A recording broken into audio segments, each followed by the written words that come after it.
Hello everyone. Sorry for delays, but it is with great pleasure that I bring you this year's iteration of Beginner Brawl. I'm joined today by two commentators, Gekiko and Ordanen. Hello. Hello. Good evening. Nice to be here. It's my first beginner bracket commentary, so I'm excited. Yeah, first time we've had Gekiko on any of our beginner events. Ordanen's been here a couple of times. Of course, beginner brawls are a bit different to beginner brackets. But yeah, a bit of context. I entered the last beginner brawl and got second place. So to go from that to, hosting one, and it turns out to be pretty big turnover. So thanks everyone for.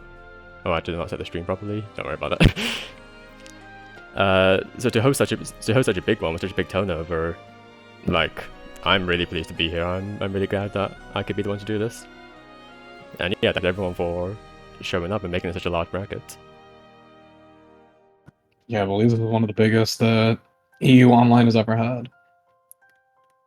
It's very nice to see so many people, like new faces, coming out to pick up the game. And you expect kind of a lull, right? After, a new game's announced and people are usually start thinking it's like, oh yeah, I'll start playing when that one comes out. So it's nice to see so many people who are like, oh, I'll learn the old game first. Yeah, definitely Rising has helped a bit with that. I don't know, is it the biggest we've ever had? It's definitely the biggest this year. I don't know how big some of the versus Asia tournaments were. Maybe the EU West one there was about as big? I can't remember. Yeah, that's true. Yeah. Yeah, we have our first matches called. I'll sort out the stream title and stuff and leave you in the hands of our two commentators. So take it away, Gekiko and Ord. Hell yeah. Who have we got up first? We got Elvira in the room. Let's see. Who was up first? Believe we'll be having Hanako versus Kogata on stream first. We actually played Hanako recently.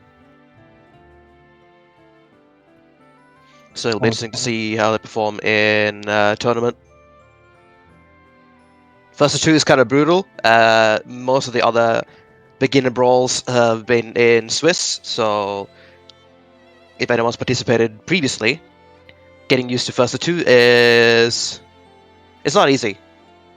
Yeah, it's a very different mindset that you have to have. You don't have a lot of time to adapt to your opponent, and you gotta be used to the fact that they don't have a lot of time to adapt to you either. Yeah. Do you pull out the cursed first of two strats and just stick RPS away to victory? Some do. And do you pull it out just in the hopes that maybe getting sick RPS too many times is gonna throw them off the game entirely? Yeah. And then you pull out that one piece of cursed thing that's so baffling that you would never see it coming, and then you never do it again. Exactly. You put the fear of them. My favorite first to two strat is pulling out something extremely cursed round one, like first interaction, and then just dumping it, never using it again until the last second. Yeah. That's gonna be at the back of their minds the entire time. Anyway. We're gonna have Vera versus Catalina, a nice little lore matchup. Yeah. Just a couple of gal pals. Two very footsie heavy characters. Yeah. Nice Vera can skip neutral more though, and Hanako is managing to do that, but Kogata is pushing back decently. Hanako looking like she's gone to the School of Light. We've seen a lot of usage out of that Scarlet, and it's working out quite well so far. Spence rush there, but I think Kogata's fine with that. That's less time Vera gets to install. Yeah, that's remarkably even so far. Sick RPS, nice block. Waits it out. It's gotta be in the back of their mind now. Yeah. They are willing to bust that out. Oh! Light wall though. Just to punish on it. Just plus frames. Yeah. Noticing the pace. Oh! Unfortunate. Gonna end the round then with the jabs.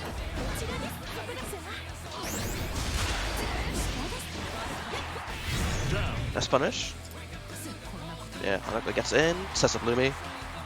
Yeah, Hanako looking quite comfortable on offense. Yeah. Ooh, gets grabbed. Yeah. We're a bit 100% meter at install. Yeah, this is a tough thing to come back from. This is probably close to the kill. Yeah. Expensive. I personally don't think that's. Oh, that was Maybe very it's in slow. throw range. It's fine, I guess. Like, I mean, the throw range is nice. Maybe could have leveraged the OD a bit more, but. Oh, it doesn't know. What does that? Yeah, that DP is -6, but pushes out so too far to actually be punished. You have to spot dodge the second hit to punish it. Yeah. So you block the first hit, spot dodge, and if you do it frame perfect, you have 8 frames to press something. Yeah, oh, it's 8 frames. I expected to punish it earlier. Okay, nice anti-air. No punish, but it's good to see them using the 2H already, not just relying on DP. Yeah. Kogata's got good patience on defense though. Ah, I guess scratch rate. Good recognition by Hanako. That's the corner. Still dealing with this insult though. Oh no! Grace, you gonna get out? Nice. Oh, too high for that conversion. Yeah, and anti-air combos in this game can be a little awkward, a lot of very range-specific, height-specific stuff. Yeah. Sometimes they OD, but they waited. I like that, just wait a little bit. Don't go for the wake-up timing every time. Okay, could do it. Oh. Trying to RPS a little bit too much after the block lunge. M lunge is more punishable than light, I believe, so it's you shouldn't be RPSing with that one if you decide to just throw it out and see what happens. Yeah, RPS after the light one, for sure. It is safe on block, but... Usually, anyway, yeah. If you space well, then you gotta hold it. Nice, gets the DP. He's mashing on that corner pressure. Oh no! Gets the rollout. No EX. And goes for the Lumi into 5U setup. You know there's stuff already. There's the pressure reset. Plus frames. Not That's a bit. Anything. Oh shit! Caught by the rush at the end. Nice fireball, catches the Grace Q. Oh, read the jump, but didn't come and gets punished for it. But off with a good chance to pull us back. Catches the back shift. Get my patient. Nice! Nice! Catches the roll, too. That is a big boy normal.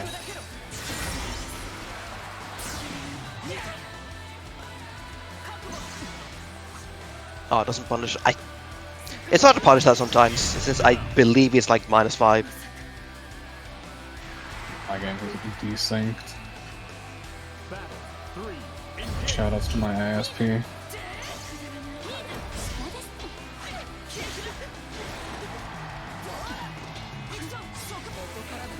Nice tech. Crucial jump in. Whew, doesn't let well rock, unfortunate.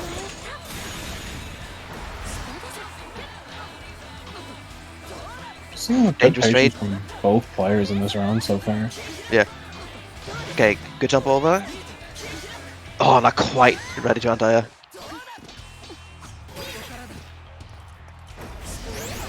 Alright. Little bit of finger trapping. If you get hit now. Ooh, sick RBS. Okay. In throw range. OD isn't blocked. You get one chance. Oh no! Did a medium launch again. Fortunately, using the punishable version. Yeah. My advice to Kogata here would be don't use lunge. If you're not specifically confirming it, stick to L. It's way harder to punish and a lot less risky. Yeah, exactly. Just try to leverage yourself more towards your character's safer options. So just to explain what is happening, because we have a lot of beginners, my PC is dying, is what that means. And when that happens, my game slows down, but the commentary goes at normal pace. So it kind of desyncs. And then when games end, it sort of skips to catch up. Oh yeah, because it looked fine on my end. Like they didn't look like noticeably laggy or anything. It's definitely an online issue. In typical beginner tournament fashion, the first match is always kind of scuffed, but I think I will need to restart my game real quick and change the setting to hopefully help with that. But the room will explode as a result. Oh, yeah. I've thankfully had my one ISP issue for the night. To be fair, like commentator desync is common. The way a lot of people get away with it or get around it is essentially parsecing or streaming whatever the game to the commentators to make sure that any variance in like PC or performance or whatever doesn't lead to this. Yeah, that makes sense. You guys have to enjoy this black screen for a little bit. But it should be fine now. Yeah, I used to always wonder why Just Dave had people stream the game to him. I was like, does he not own it? Who the hell won there? I have no idea who won. It was Hanako won, right? Yeah. Yeah, it was, and then Kogata did the M lunch and got punished for it. Was it 2-0? 2-0, yes. Okay, that's that sorted.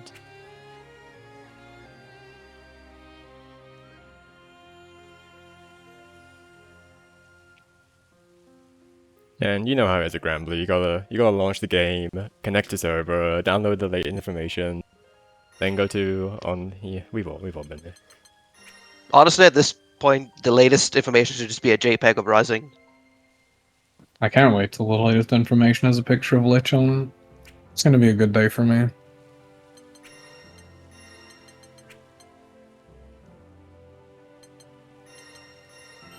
Alright, room is back up. I'll tell our participants the same.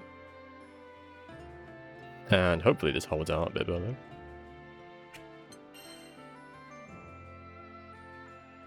Yeah, I'll leave it back into you all guys' hands. So next we should have Crom versus Yigboshi. I believe Crom Fire Emblem is Nick.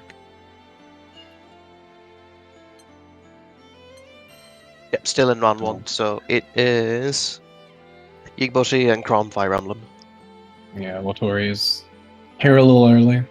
We like that though.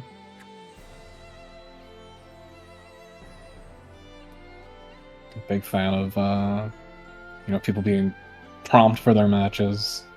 It helps make sure everything just runs smoothly and on time.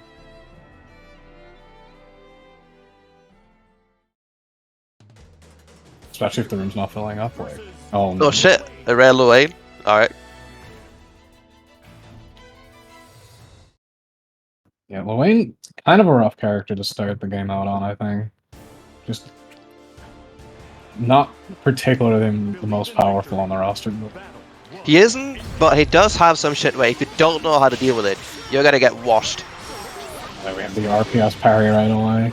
Yep. A little bit of set play right after. Yeah, just backdashing and pressing 5U. Running away and eating some food. How do you deal with this? Go for the zoning strat. Try to anti-air with the sweep, it actually almost worked. Good luck. Kira is such a funny little guy. Nice, Wolf Punish is the awesome sauce. Oh, It's the command throw. I saw the parry. Immediately into the human pyramid attack. That's fair. Okay, Good just blocking. blocks. Okay, cashing out. Didn't take too much damage from that, so that's pretty good. Yeah. Nick did get a return to neutral though, so I think for him it was worth it. Yeah, I got to eat some of that food, send out the boys. Nice punish on the parry. That's a lot of jumping. 2H. Yeah, a lot of these jump L's. Trying to catch Yigboshi lacking on anti-airs. This is the chaotic Luane gameplay that it goes past my expectations, to be honest. Yeah, very, definitely using all of his tools. Making sure people know that the Catalina is there. Okay, nice RPS. Let me set Just up. flashes! Holy shit. The boys are out. And we Look eating. Yeah, getting a lot of health back. Nice chunk of that combo. Already healed back up. But shoved back in the corner. Gets the jump out this time. So the awesome sauce nice. is whiff punished again. And the Yiggy is coming out. A big knowledge check. Oh, doesn't know to spot dodge to the floor. Oh, it actually dies at the very end. Yeah, that's a very big knowledge check there. You have to spot dodge the lava on the floor. And everything else you can block, but it chips you out a lot. Yeah. Oh no, grabs the parry immediately. That's a rough start. Oh no. No combo. That's the punish with the sweep again. Gonna keep the combo going here. Let him do the beams. Mostly auto-climbing a lot and wasting a lot of damage potential in the combos though.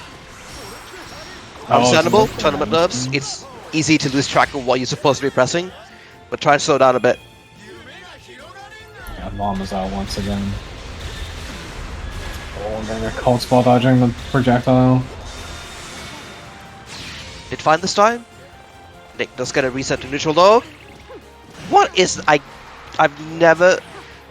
barely ever seen that move, and Nick has used it more in this set than I think I've ever seen it used, like in my entire Grand Blue career. Oh shit! It does, nice. Your boys can't save you from this.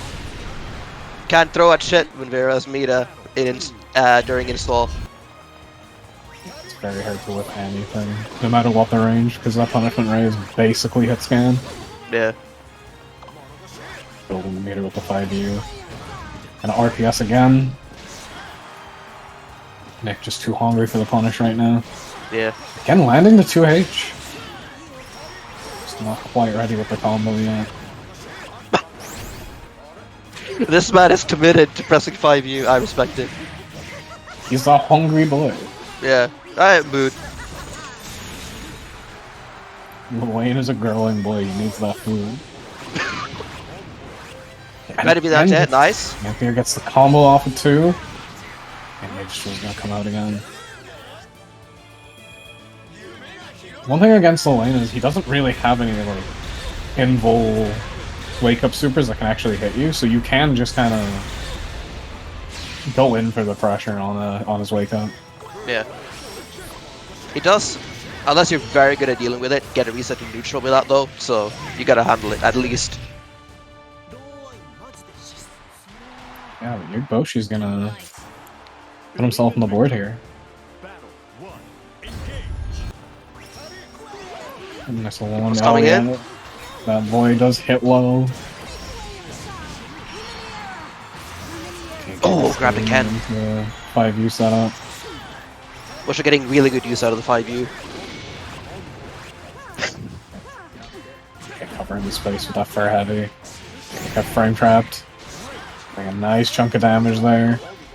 And the food set up again. Straight into human pyramid attack, the mad lad. Gets the overhead. Yeah, so Getting a lot of damage out of it, nice. Human pyramid attack is a bit different from... What? I don't think I've ever seen that in my life. It's a setup. Yeah, makes sense.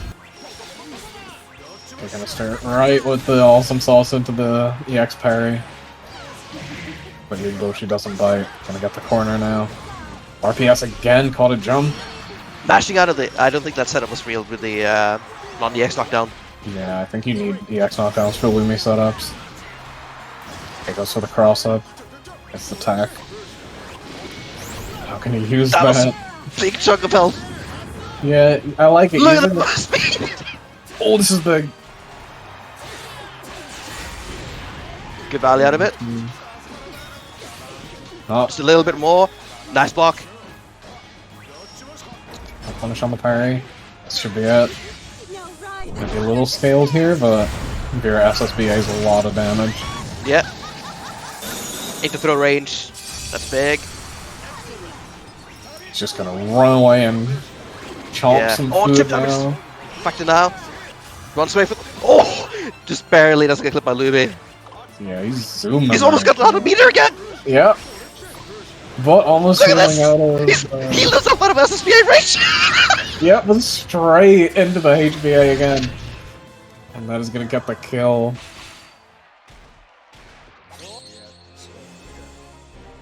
Yeah, Molina, This funny little man. peak gameplay. Wait, was that 2-0? Shit, oh, That was right, 2-1. 2-1. Sorry, it was. Damn! That was some peak Luane gameplay right there. Yeah, that was very Luane. Definitely had a game plan, stuck to it. Up next, we're gonna have Tori, I believe, a Zoe player that I've played against a bit in Blitz, and of course, Just Dave, pretty well-known commentator Yeah, in the EU scene. handsome and Learning talented. Good lad. A very nice dude from all my interactions with him. Oh, we got Maya. No, He does unfortunately play Bubs, so he there's is a that. bubber. What dark secrets has Cake taught him? We'll find out.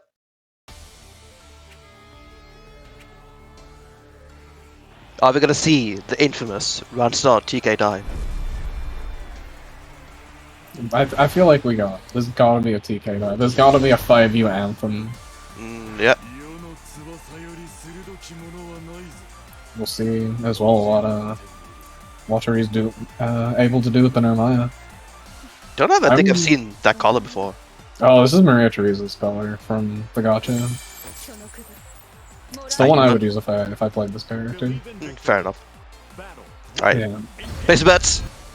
Hey! Almost. I don't know. Was that H? That could have been an that attempt. was H. They went for it. They're gonna wake up with the DP. Oh, grabbing out of the command dash. Frame trapping. Ooh. Went for another one there. Nice. Clips start above the projectiles.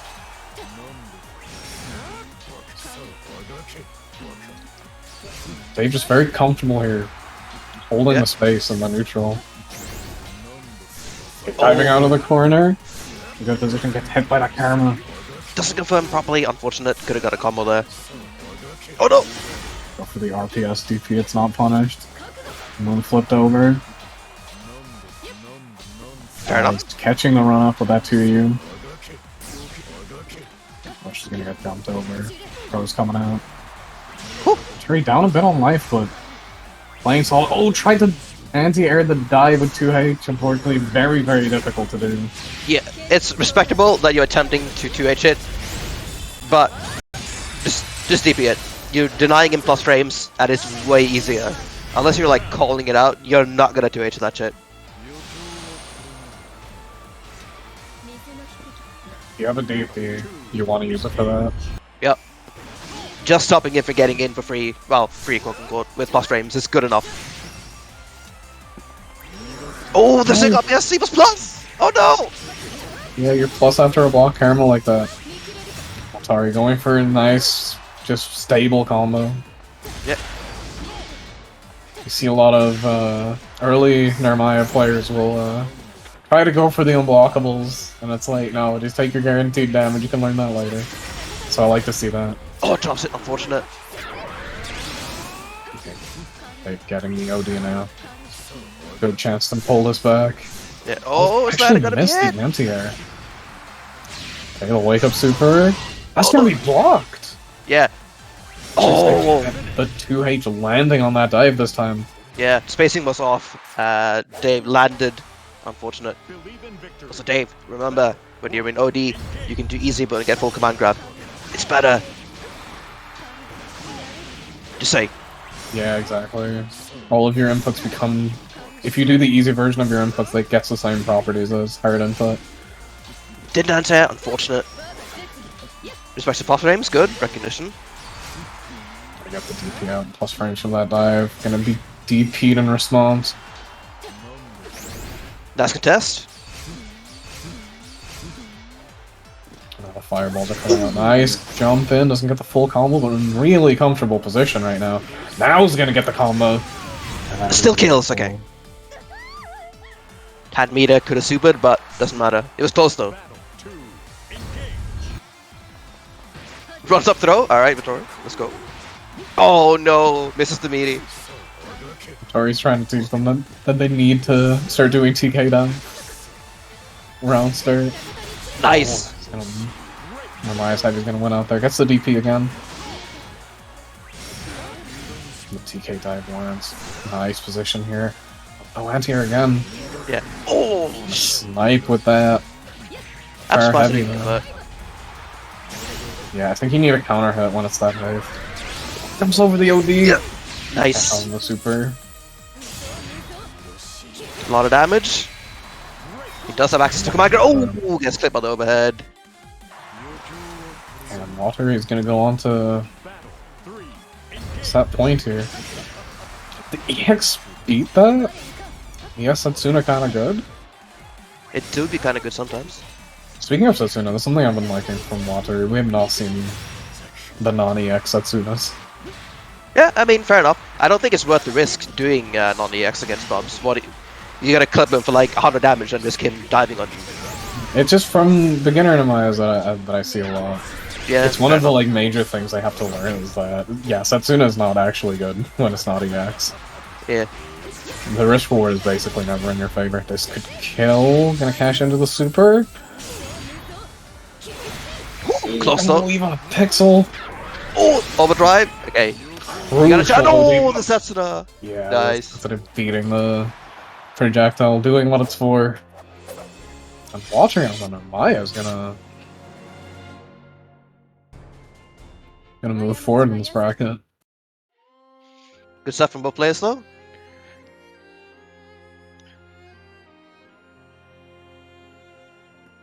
Absolutely, yeah, no. And next up is, let's check the brackets. We should. Grump vs Corbex. I've seen Corbex around, but never actually played against them. If I recall correctly. So we'll have another Narmaya here. I know, Grump has recently been receiving aid from another Narmaya in the scene. I played against him just yesterday, actually.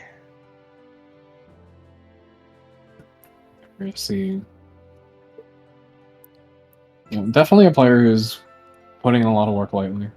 Yep. I think slowly but surely it's paying off.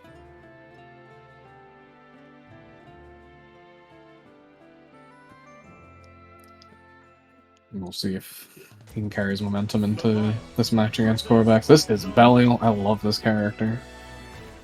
He do be a funny man. That's what he wants, and it's hard to deal with. Fairly privileged character. Yeah, simply just has basically all the best tools in the game.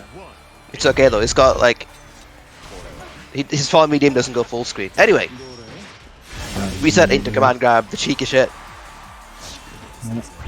Hey, this is what I was saying. Bust out some wacky stuff in game 1, round 1.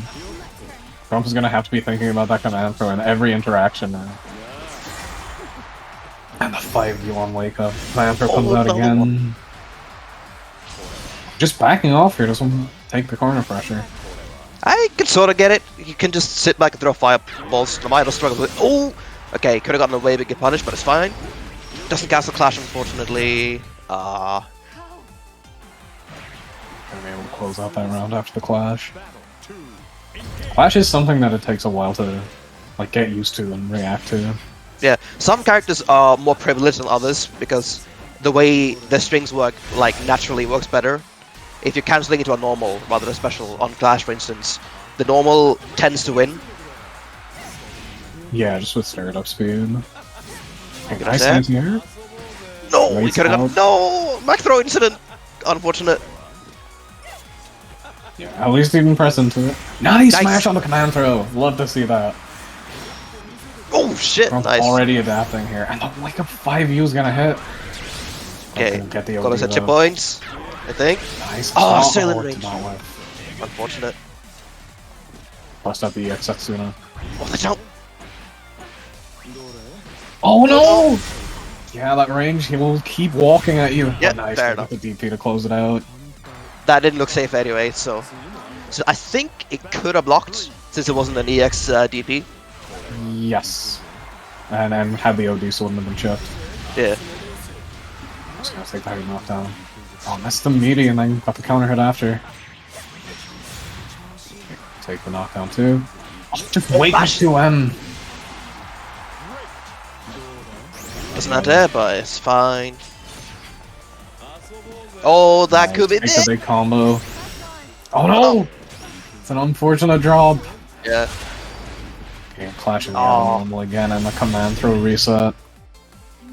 Both quarterbacks up a game here. Yeah. Well, a very rough character to fight when you don't really know how all of his tools interact. Yeah. Yeah, keeps going for that reset. Grump has recognized it, but it isn't that much damage, so honestly, you can eat it considering callbacks is just easy in putting it. Okay, funny little ender there with the JH. Nice, that's a scam flash. Good extension. Rush. Think doesn't finish it properly, but it's fine. Yeah, keeps the corner, keeps the knockdown, and the mash on the throw again. Okay, I'm gonna go for that unsafe meeting. Nice! Nice. The mash again! Oh, doesn't unfortunate. Was ready for it. Saw the walk back. Yeah. You're at 2 point now, but one hit! That could be- Oh, unfortunate.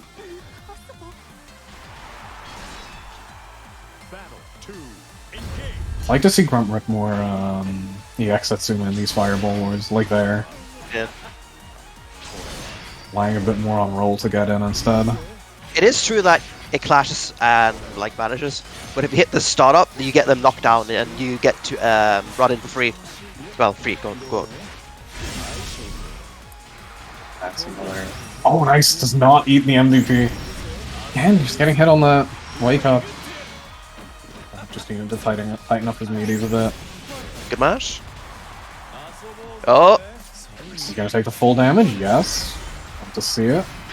Oh, that's the OD. That's for the meaty heavy. He gets the roll, cash out. Yeah, nice. Grump's gonna take this round.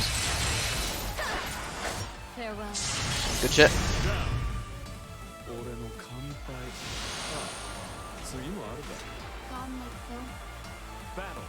Quebec's still at set point though, so it's gonna be hard to come back from this. Yeah. Just gotta play calm, keep it cool. Yep. No! Press too early! I guess the DP. Okay, wins to cancel or clash this time. Okay, nice punish on the throw. Grump not using EXs as much as I'd like to see. You gotta sign. Oh, could have killed there even. Okay, still fine. Definitely kill with this. No! Unfortunate. Goes for the undroppable. Okay, it's fine. Is gonna close it out. And Grump on the board here. Yep. It is also fine to take like 5 seconds, 10 seconds before you press rematch just to think about what you want to do. Yeah, you don't have to rush. 30 seconds. Oh, unfortunate drop there. And the command throw is gonna land here again. Also, just going for those jump normals on OK. Oh no! Gets clipped trying to roll, I think. Okay, I will yell at callbacks. If there's one input you need to true input, it's throws or command grabs. They lose a ton of damage when you easy input them. Yeah, unless you're using them for like just the mental stack, it's fine to easy input, but oh, good. They've been landing a lot, so yeah, call out on the overdrive, but still gets into range. Good jump! Oh, not quite ready. Fortunately, doesn't get the combo off that air to air either. Yeah, it's sort of awkward, understandable. It's just these like weird, like only sometimes happen situations that are tripping up Grump right now. Yeah. Oh my god, just mashes on the command dash and that's gonna hit. She's still pretty wide. TS coming up from Grump right now. You get called, no combo, gets out of the corner, gonna get mashed on, command throw comes out. Nice, there's the DP on that jump in. Oh, the DP's the overhead is a difficult comeback to make here. Yeah, one grab away from death. Go for the OD. Oh, that. Oh. Yeah, I guess hit trying to jump. Unfortunate.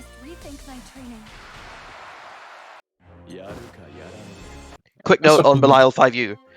When he's walking at you, and you recognize it, you can just run him like across the screen, and then press close heavy, and get like the fattest combo you can think of. You don't have to rush it. Yeah, no. It's a punish that's worth lapping up, because it is kind of awkward to tell when he is punishable. Yeah, it's kind of short when you when he suddenly drops his arms, but it's well worth punishing him for pressing that button. He should die for it. Yeah, 100%. I mean, fighting Belial is just a lot about being comfortable dealing with his tools, which is very difficult to do, especially in the first to two situation. Yeah. How many tools does he have? Yes. He's got basically everything in the game. Yeah. Goliath here versus Playmaker. You know, this is a matchup I don't see that much. I'm not sure what to expect. Yeah. Who has the range advantage? They both have big boy buttons. I guess it would depend a bit on the startup, but I think Basaraga's far H doesn't linger as long. Yeah, that's true, actually. Crucible Fair Heavy does have the very long lingering hurt box if you whiff it.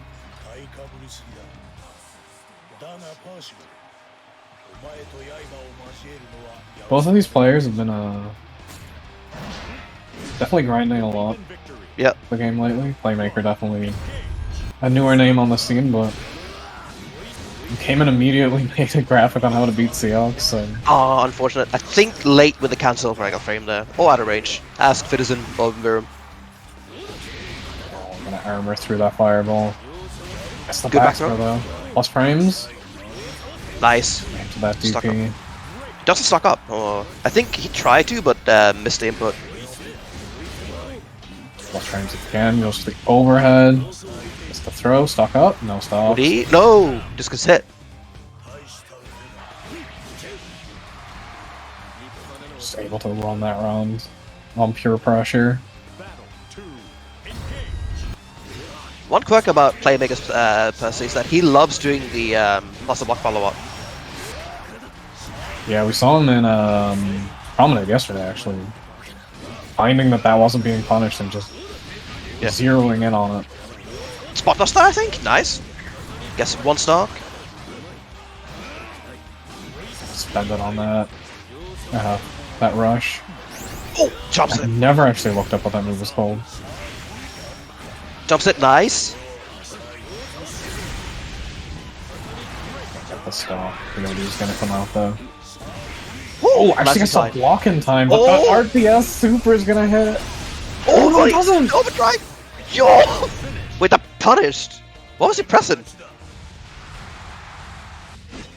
Yeah, I thought that was, I thought Playmaker woke up with 5U.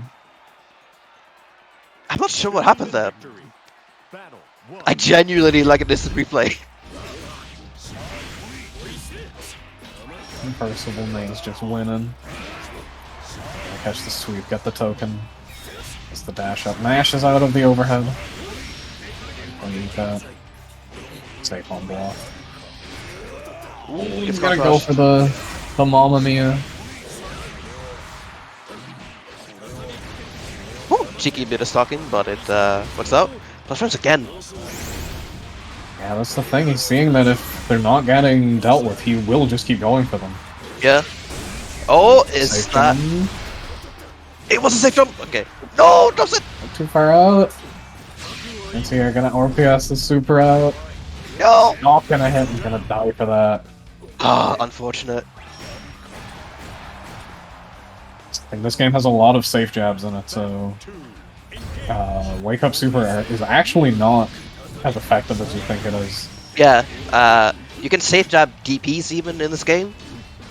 Supers are trivial to like accidentally safe jab if you do closer to like, it's kind of nuts. Yeah, for sure. I know many a time I've accidentally safe jab people for doing supers. So for reversals in this game, you do want to find, like, a more guaranteed spot. Yeah. Right now, Playmaker's doing a good job of zoning out. Yeah. Goes for the BP. Walked into the corner. Gets that token. Oh, God, shoot into this command throw. That might be enough. Oh, it's not. There's a spot dodge, though. Nice! He read that like a book. Yeah, and goes for the light. Take the guaranteed punish. The plus range is gonna get tackled. Okay, I'm getting this. That's been DPing the tackles, but I don't know how Percy deals with armor with this DP, so best played safe in first to two. Ooh, sniped. Good spacing. Oh! Unfortunate. That could have been big damage. Nice. Uses of the armor there. Here, plus frames again, goes for the throw. Throw again. Oh! Quick tact. Oh, one life here. Oh, just no! misses the anti-air. Got the run up throw. One more hit for either player here. Oh! 5U comes out. This is the first to two strats. Don't bust out your command throw until the final hit. That's what I get for Playmaker. Damn, he's a genius. I think it was a frame away from death before that 5U hit as well. Yeah. Percival is walking. Where will he go? Out of here.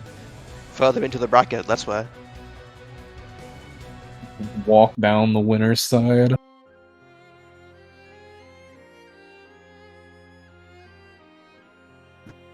Oh, I'm going on to fight Cry.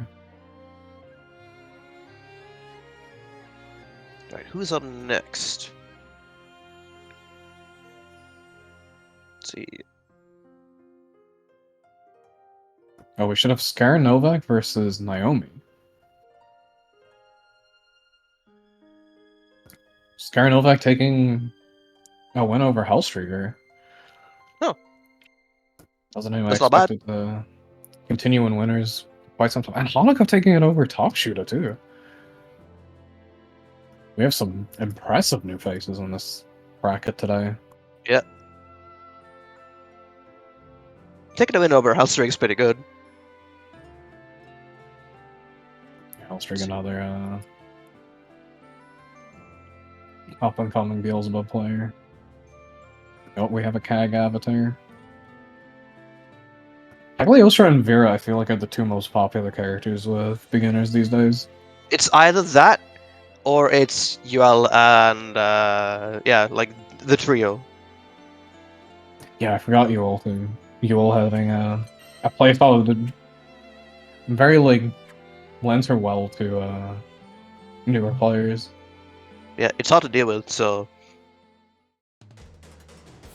Oh, the Grand. The Granthony. Oh, he likes Belial too, so... I'm a big fan of Scare.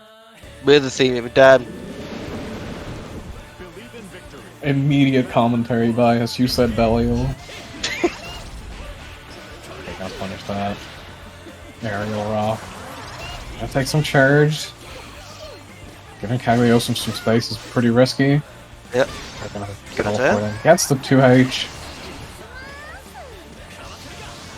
You're seeing a lot today of people ready with their 2Hs, but not quite ready with the combo. They can be quite awkward. And just as I say that, Scare does a full combo off the 2H. You'd love to see it. Okay, gonna go for the throw loop here. Okay, impatient. Ah. Punishing that spot dodge. Yeah, I only still had like 2-3 more throws to go. Don't get impatient too early. I know it's hard, especially in a tournament, but taking a throw is way better than eating a full combo because you got frame trapped. Okay, small punish on that. Oh, that's huge. Yeah, and he's got those. Goes for the safe jump in the middle. Just the tech. Oh, 2+ to get that back throw. Okay, now let's see the traps coming out. Tried to get a block button check, but it didn't go past. The trap pushed Graham back too far, I think. Oh, you could have held that, I think. And it would have blocked the projectile. Okay, gonna get the OD. You want to make a comeback, this is how you start. Nice! Anti-air the teleport! Scar awake, holy shit. Yeah, very, very good anti-airs. Against Cagliostro of all characters. Yep. One of the hardest characters in the game to land AAs on. Okay, gonna set up the Kagger zone. In a bit of a scary spot here. Yeah, there we go. That rock can eat the a hit of the projectile. Yep. Gotta EX it if we want to break through the rock. Not letting it will fire just yet. There it goes. Gonna teleport in with the plus frames. Nice Oh, block. DP's yours plus. Cagliostro loses her turn after that. I'll wake up with the DP to beat the sweep. I'd like to see some more crap drops from Naomi here.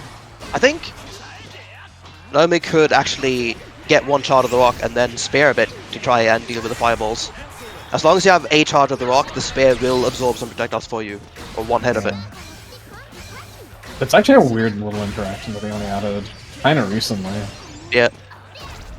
And Rock is out, gets spot dodge, gonna get the throw for it. Drops the EX crap, that's gonna teleport past the OD. It's going. As I said, that's the kind of hit that Naomi needs here. Did something into the super. That was backdash, just block it. Punishes the teleport on the way back in. Scared.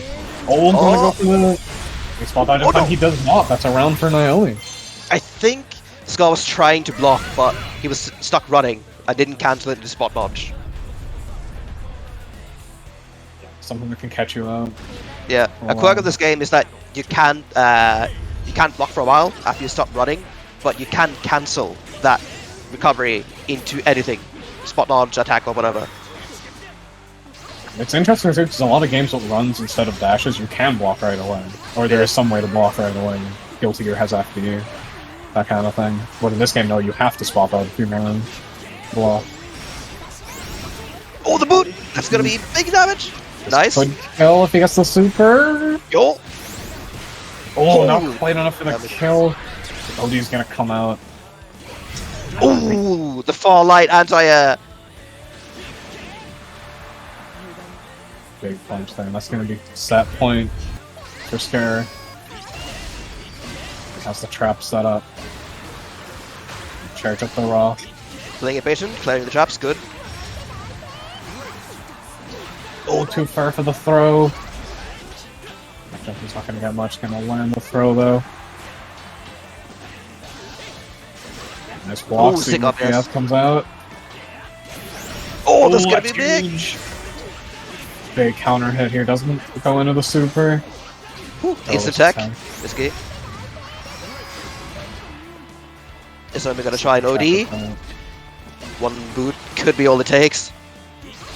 Oh, teleports past the fireball, nice. Oh no! Oh no! The OD and is the super gonna reach in time? It will. Okay. Whew. It'll be the game for Scare. That's Very nice frame versions. already. Yeah, and some frankly sick anti-airs. Yes, actually. Which you love to see.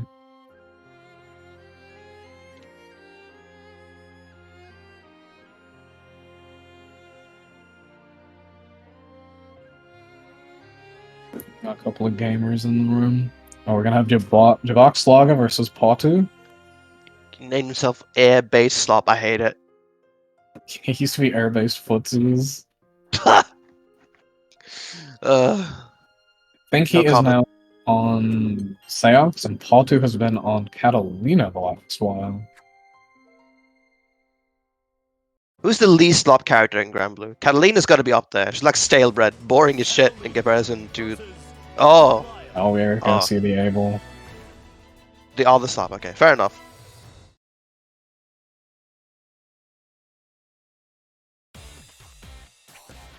Abel's still, like, a student of the slopping. Yeah. Ran up the burn Catalina. Starting out aggressive with that jump in. Keep it safe with the 2-4 L. Immediately getting the... Oh, nice. Gets the DP, though. Javok going into the zoning game plan. Okay, nice. Nice? Oh, should have pressed 2M maybe? I don't know. Comes out. Charging it. Oh, the DP goes over out. Yeah, that EX lunge charge is a little awkward to deal with because you just don't see it that often. Yeah, and then you get knocked out of tournament for it, and you hate yourself for it. Nice, reads it. Go into the super. It's a little scaled here, but this should kill. Yeah. Low health character. It's like 9,000. Yeah, that is Yeah. good kill. Oh, the first round for Potter.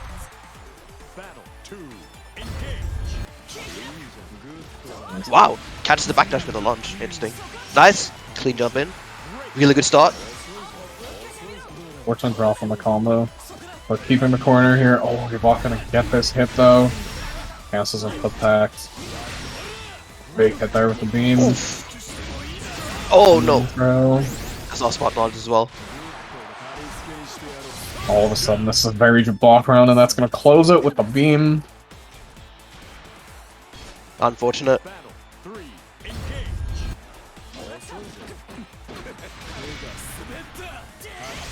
Suddenly coming out to 2-4. We're gonna Ooh, hit wow, all those again? projectiles come out. Catches the startup. Plus frames. It blocks it, yeah, that's still fine. He's spending out for it. Oh no!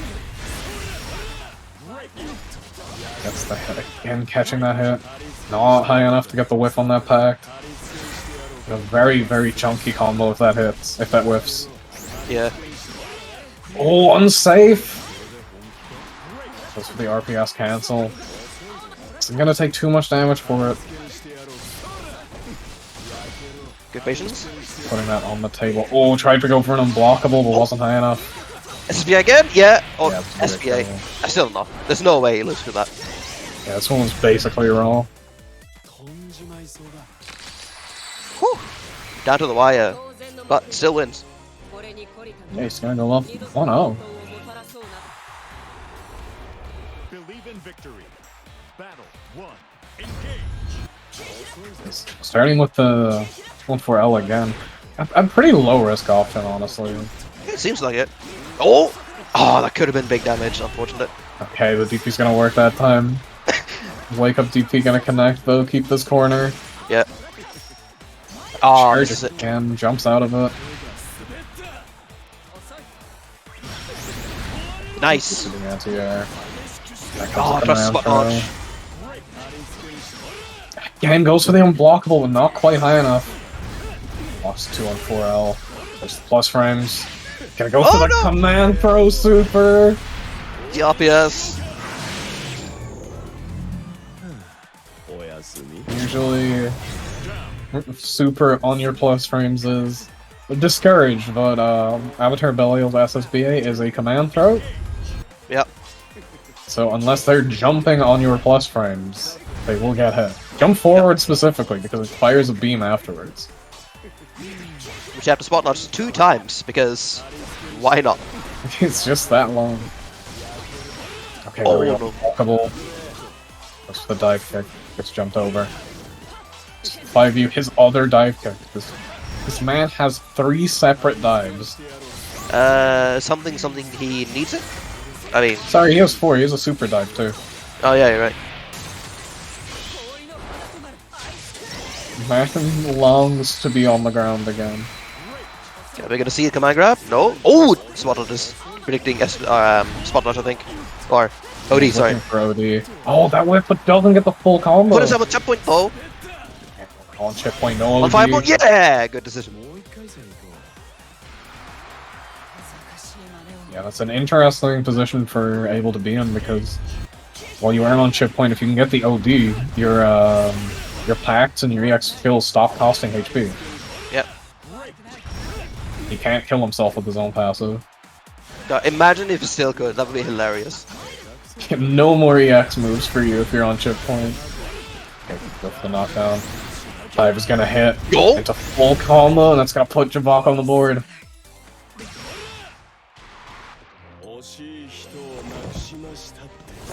Very, very back and forth match so far. Yeah. Either player letting up. Start out with a jump, maybe looking for that round start 2-1 4L. Again, tries to go for the unblockable, but just not quite high enough. Fourth one can punish every time. Okay, that one's actually going to connect. Gets hit this time. IVs are coming up. The beam zoning is here. Nice, what not? Oh, clipped by the far edge. Just need one more hit here, plus frames. Get the OD activation. Oh, the hit! Damn. Yeah. All it takes is one stray hit from all of... Yeah. All of his nonsense. I'm just gonna end it with that DP. It's very unsafe to jump at that, Wait, that hold up. range. That was some great spacing there. Yeah, there's been some nice little footsies in this match so far. Charge it slightly there. Gets a trade too. Okay, there's the DP. Jumps out of the command. Nice. Not getting hit this time. DP Giant here gets a nice chunk of damage from it. Last try, Mandaya. Beam is Oh, gonna no. take it. The buff is gonna continue in this bracket. Yeah, punching a ticket to top 8 actually. Good shit.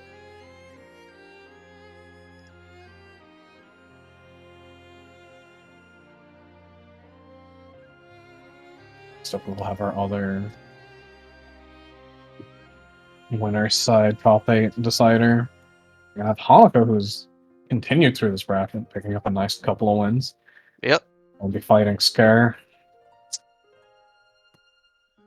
The earlier seen Grand player.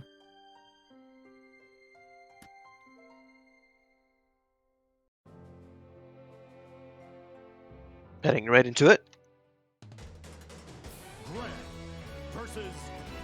See the Grand Vera matchup. Now the question is Boot gonna win out over Vera's neutral skips? I actually don't know. Yeah, I think startup-wise Vera wins, but because of the travel, I think it could go to Boot. I think so, yeah, it's just active, whereas Scarlet does take a bit of time to get going. Yeah, and it has a gap, I believe, between the two hits. Oh no! Great for the 5U. So a very favorable position for Hanukkah. Gonna get the DP, getting into those plus frames. Rolls the jump in. Stops the meat. Nice. Crushes the normal. Oh, if they confirm that properly. Yeah, Grand 2U. Quite a nice little button. Fast low to the ground. Sick up, yes, Yeah. but unfortunately gets punished for it. We got a nice combo here. Let's get the continuation. Oh no! The wish confirm. Skates it a lot. Nah, never mind. OD. Why did I even ask it? Straight into the super. That's a very, very good punish. Yep. From Hanukkah. Battle 2, engage. I think that might have been close. I'm not sure. I don't think so. M-Boot is like really difficult. Nice safe jab. Oh, just barely not getting the bounce there. Or after the throw attack. Or the 2, I'm Holds jump sorry. in. Keeps himself plus. Oh! That's Tries to blocked. 2U. Yeah, I think this is good. Just wait for a boot cooldown to come back and then stay at range where your boot's threatening anyway. No matter. Oh, Don't roll take past risks boot! if you have to. It's big. It's gonna be all Vera here. This is confirmed. That could have been a lot of damage from the 2 hits Hanako got. Oh, okay. 1 hit. Yeah, just like that. Maybe not. Scaled it a lot. Oh, Drops too it. high Drops up. Still has the OD though. It. Ooh, goes for a throw. Runs up And and a run shit. up throw, one more hit. We're gonna see the boot to finish it out. Oh, still plus. Oh, oh my That's god. gonna win. Derek keeps it. Punish invulling through the invul super Holy shit. to take the kill. Nice 2H. Yes, Into the light Raka. Gonna get the corner off of that. Doesn't punish, unfortunate. Just keeping up the pressure here. Yeah. So Rolling takes through all space. these projectiles. Okay, nice. The spot dodge coming out too. Sync up, yes. That low profile, the DP.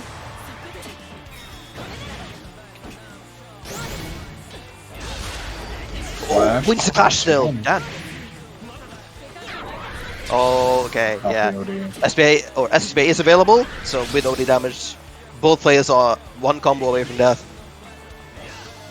I want to go in a good spot though. Okay. Start looking for these 2Hs. Oh. Not gonna find anything That should be there. it. Maka should be able to kill here. Is it early? Unfortunate. Whew, okay. We could have just... couple of hits into super there, I think would have killed immediately. Yeah.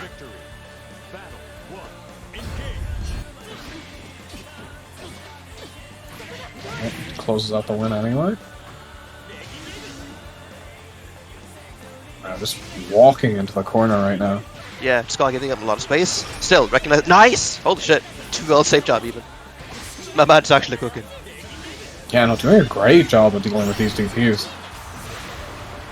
That's fine trade. Yeah, no, it gets looming off the screen. You're not dealing with Vera pressure in your face. Gets the full charge of 5 units. Get a wall. Oh no, let's get the combo.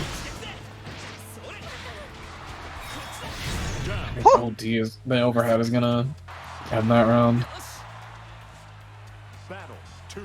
Engage. A full 5U charge, just wall bouncing from mid screen. Yep. Building new walls for the man. Okay, frame traps. Run up, get the throw. Aww. Just The have to save meaty that. eats a back throw. Doesn't need the melody, it's fine. A little bit of chip damage from an overhead is completely fine. I Woo! think we see the inability to run block in this game coming up a bit there. Calico trying to run in against those 5U charges, but them just letting go. I think, Set up. Calico Oh, we could've went straight past. yeah, extended the combo a bit there with 2H instead. Looked like it was in the right spacing for it. A little bit of optimization and Hanako would have gotten a couple of game-winning interactions. The neutral skip, good space for Vera to be in. DP sat, fair enough. Okay, the clash. Oh! Spot dodging so that the Rekka whiffs would have been safe if you didn't do the second part of it though. Good spacing, just throwing fireballs, scaring Hanako to get closer. Okay, good jump over. So Dia's out for Hanako though. No install just yet. This is something I find with beginner Vera players for sure. They do not like using the super for install. Yeah, I think... Oh! Stops the grab there. Crucial. Yeah, getting a bit cheeky with those Yeah. plus frames. The frame trap from the JU again. That's gonna kill the OD. He's gone. Yeah. Oh! That was close. The run up grab is gonna finish it up. Yeah. It's gone now at set point. Battle 2. Engage.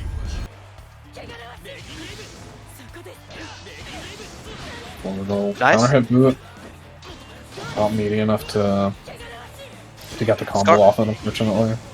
Scar adapting fairly well, staying at range, throwing fireballs, staring Hanako to approach, making it really difficult. Into the corner now though. Goes for the jump out again. Noticing there's not a whole lot of anti-airs happening. Oh. Okay, the 5U charging begins again. That's it, a yeah. grab.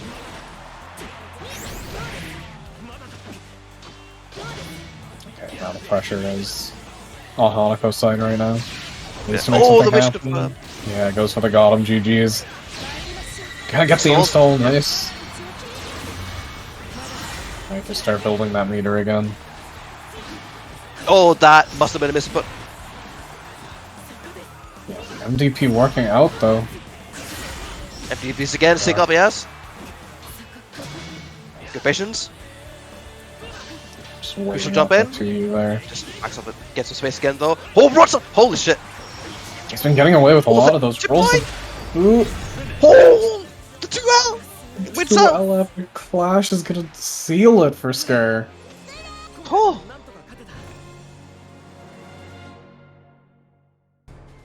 A quick note for any Vera players. While it's very tempting to get the grab for the install and saving the meter, please consider the amount of time you're spending trying to do it. You might be better off just installing as soon as possible. Like the 5 interactions you have or would have had installed could very well outweigh the time and effort you spend trying to 5U. Yeah, and also like when you spend the meter on the install, you can start gaining that meter back as soon as you spend it. So good to go to. That will be it for our commentary though for tonight. Yeah, that marks the end of our first half of the beginner brawl. But there's plenty more as we now approach top 8. So thank you Ordanen and Gekiko for holding it down. Ordanen, you can find him around the Discord. He's, I was gonna say yipping, but you dropped that. He's playing. He hosts events occasionally. But you can find him around. Yeah, I do still provide yip advice if necessary. Yeah, and Gekiko is a pretty common voice you'll hear. Pretty much a mainstay on commentary for a lot of our events. So you'll be hearing her voice a lot if you're interested in our EU events. So thanks for the work you put in, Gekiko. No worries. Thanks for having me on, too. Also, if any people in this bracket are playing Belial or want Belial tips, then feel free to approach me. I'm not the top level Belial, but I will probably just ask Dragoy your questions if you have questions for me. Thanks for having me. Goodbye. Thanks for having me, and have a good stream. And now we have a different pair of commentators. We have Araett and Virum. Hello, hello. Hello! Hello, gorgeous people of the stream. I hope you've all been having a lovely time with this edition of Beginner Brawl in 2023. The first half was held by Ordanen and Gekiko pleasantly, and there were some very surprising matches, to be honest. Yes, this whole bracket has been very surprising. I mean, seeing both of our top 2 seeds, Cinder and Top Shooter, go down pretty early, and having to fight in the losers as early as losers round 3 or 4, which is absolutely crazy, having to see the 2 top seeds fight it out for 13th place. Very, very exciting stuff. And just seeing... Go on. I was about to say that it was extremely surprising for a lot of matchups because I was having my eye on the bracket. As well, a funny story, I was in the voice chat with Goliath, Mr. Pow, and just Dave. So I've heard the experience. People were having a lot of expectations on them, probably Goliath the most. Yep. But hey, they showed some good stuff. That they did. Lots and lots of good gameplay from our beginners so far. There's just been some really, really exciting sets, and just a lot of players that we weren't kind of expecting to see make their way through this bracket.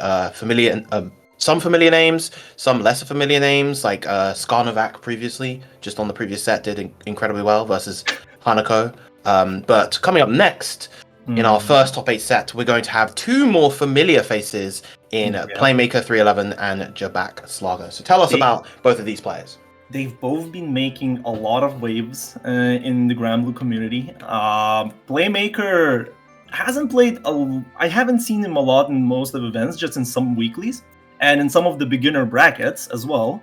But Playmaker is known for giving us the beautiful anti-Seox Rekka gameplay image, which is still traveling somewhere around in the Hearts Are Blazing Discord. And Jabak Slaga is known as the man that got grinded ranked for so much that he got the master on his own power.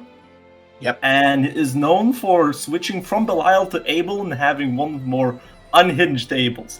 Not quite to Livy's level, but it's getting there.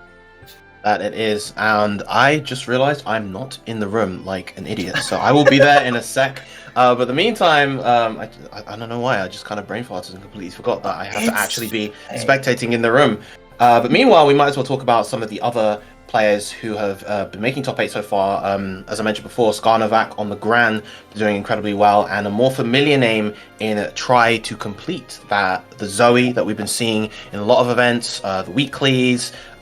We saw them play in, of course, the 10v10 Captains Crew Battle hosted by Miss Sleepy over the past few weeks as well. So definitely a player to watch out for in this bracket, gradually improving as they go along. Fun fact. What if I told you that Skarnovac, I have him as a friend on my Steam from so many years ago, I remember. And I think I've seen him play around in Strive, if the Steam pop-ups are to be believed, and some other fighting games. He's been dabbling on the good fighting games. And the fun part is that the man said, "Yo, I can hear your commentary again. That's pretty nice." And just, I've been doing commentary for a year, so it's funny to see because both names are very familiar to me. With Scar and Try to Complete being a fellow Lithuanian from the Lithuanian FGC. So this matchup is going to be interesting for me personally, rather than just going from the whole bracket standpoint. And on the other hand, the losers bracket, we still haven't seen our players to reach the top 8 because there are 52-player bracket. The losers fight, it's a massacre there. It's so many games when you look at it from a bird's eye view. And we have named Cry actually got into a new name for me at least, which is nice to see. Went a very good run on the bracket, just losing to Playmaker. Otherwise, it's everybody's game to get to the top 8. I can see Hanako getting in there. Grump is still in the game on the same line. We have Titanic Womble versus Yusha, which we all know Titanic Womble, our dearest tournament organizer. Yep. And shout out to the Womble weeklies, of course, every Friday. Fantastic stuff to good old Womble. Yeah. And lastly, we have Patu and Cinder still in the game as well. A new face like Buffy Whiffer, which I've never seen yet. So yeah, a lot of exciting old new faces and new faces. Is just really nice to see that Beginner Brawl is a major success, I feel. Even with all those unfortunate endings for the matches like Cinder still being in the loser bracket so early on, or top shooter. Here is a bit of a surprising pick from Jablack, coming out with the Seox instead of the Abel that he's been repping throughout this whole bracket. Playmaker, of course, on that Percival. Do you think this is gonna be one of those? I'm gonna pick one character that's easier for me to play and then pick my main for later on, just to preserve energy in the tournament environment? Maybe might also just be a comfort thing against Percival, not wanting to play Abel into that character. It is it's very scary to play Avatar Bilal into Percival just because of the damage that Percival deals with every little hit, and you don't have enough control in neutral, all that jazz. Going into a character with a much stronger direct offensive presence is definitely a good decision. Great check on the Thunder Flash right there, the dash forward and the combo into SBA, going to close it out. First round going to Playmaker.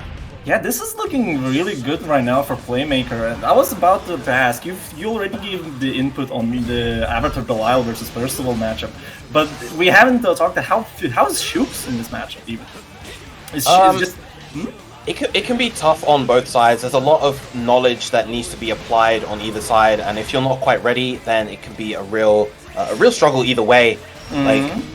Percy does of course have ways to beat the Shadow Trace back after the Wrecker, obviously with the far heavy, but he's not very good at dealing with the Gate of Demons outside of the universal stuff. Full corner combo coming out from Jabak into overdrive. Yeah. And here we go, Playmaker. I've seen Playmaker really does not like to hold prolonged pressure. Oh, the Malady, that's gonna hurt. Not gonna get the full thing, unfortunately. Guess the cinematic. Is this gonna be enough? Yo, this is gonna be enough. Kill. Yeah. That's it. Very nice. First match to Playmaker. I want to say that Playmaker really did not want to hold more prolonged situations and relying on DTP. Which, I think I counted 4 or 5 already in this first match. Yeah. So I feel that if Jabak kind of slowed down a bit, it could be looking very different. So let's see what Jabak has to offer right now. Oh, going for the berry. Let's see. Just holds the plus frames this time. Oh, a little bit too late on that far heavy. That's going to be a full corner combo for Jabak. Yep, get that good damage. Goes for the empty hand. Could have been countered by the Playmaker, I feel. And this is a really tough situation for pretty much any character. Just being stuck in the corner versus Seox. One solid opening is going to be it. Nope, it's gonna be... Yep. One more situation. Oh, tries to go for a cheeky RPS there, but Overdrive is coming out. It's nice air stall to work around the empty hand. Nice. Great pickup from the Gate of Demons right there. Good awareness from Jabak. Getting his first round on the board. And it's already looking way better for Jabak. Mostly putting in Playmaker, as I said, in the corner in those pressure situations and just getting as much reward as possible. Right, he goes for the throw right there. Safe jump. Oh, good jump from Jabak right there. So ready for the command grab. Yeah, but unfortunately, no. What? Oh, that was a parry. Yeah, that was definitely a parry. 100%. Got an unexpected side switch right there. Now Playmaker with no stocks, just probably going to look for an opportunity there. Okay, goes straight in. What? That was outside of the range? And goes for full, just cashing out everything here. I don't know if the cashing out idea was good.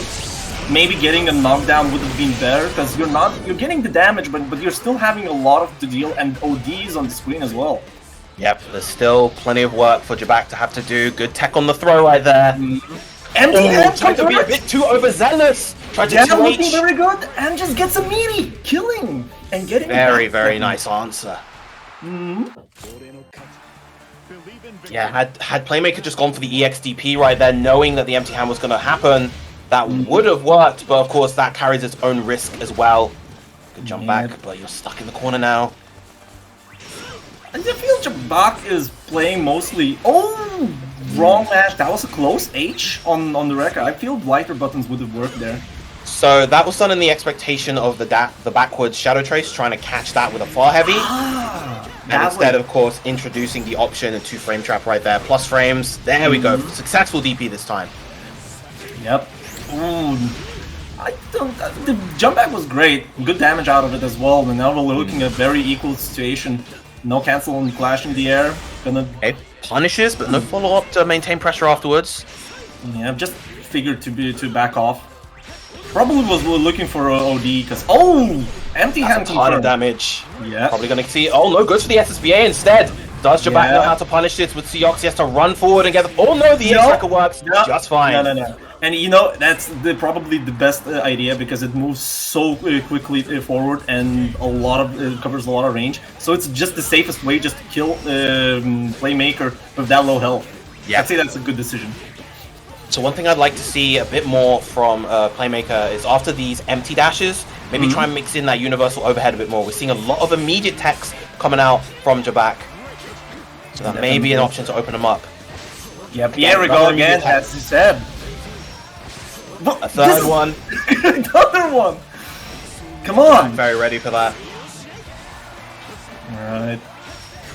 Okay, I feel these empty hands need to be addressed by Playmaker. They've been rolling for free, I feel. Yeah, it's a tricky option for Playmaker to deal with right now. At that time, tried to mash close light in anticipation for the snake bite. Oh, the side switch! That's huge for Playmaker. Has a stock to work with. Yep, and the super jump helped a lot as well. Gonna go for the OD, but no! Tried to whiff punish something from Shooks, but didn't work out. Looking at 1 pixel situation, this is set point for Jabak as well.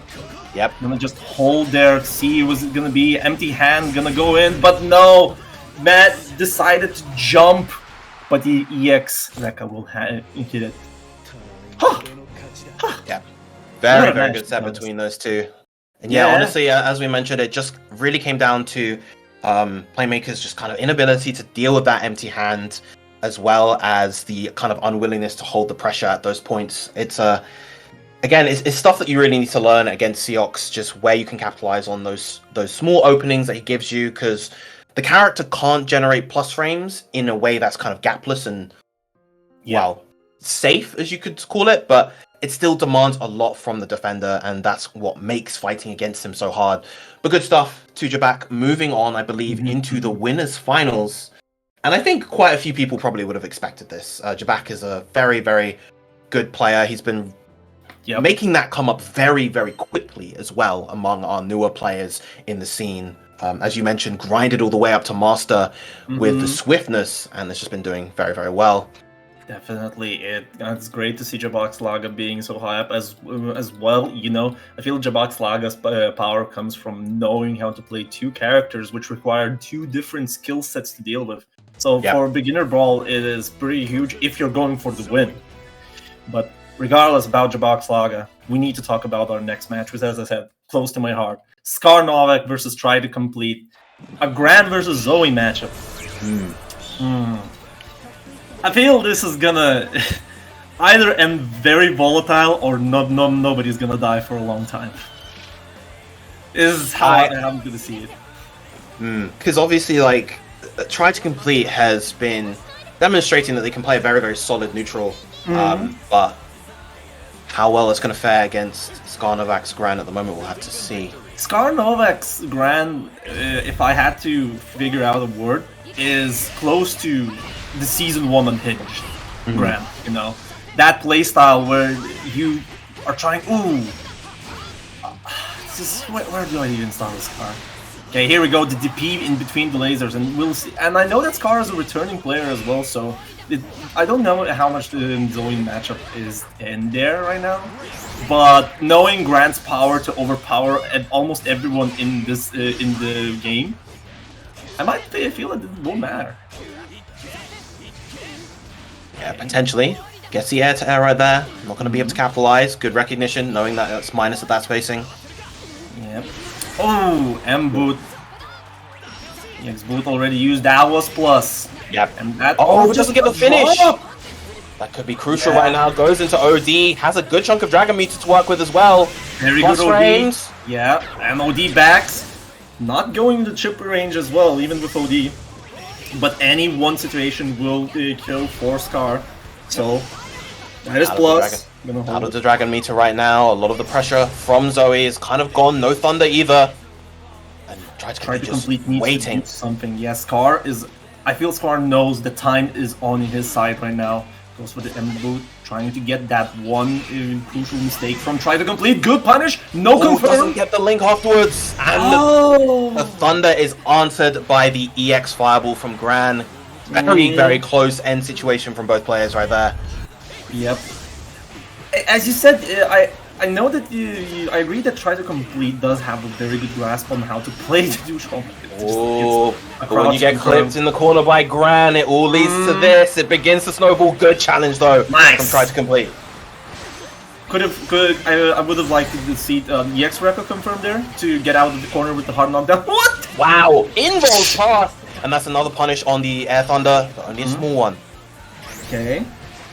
And goes for just the throw. Scar is very adept at knowing when to go for the throw.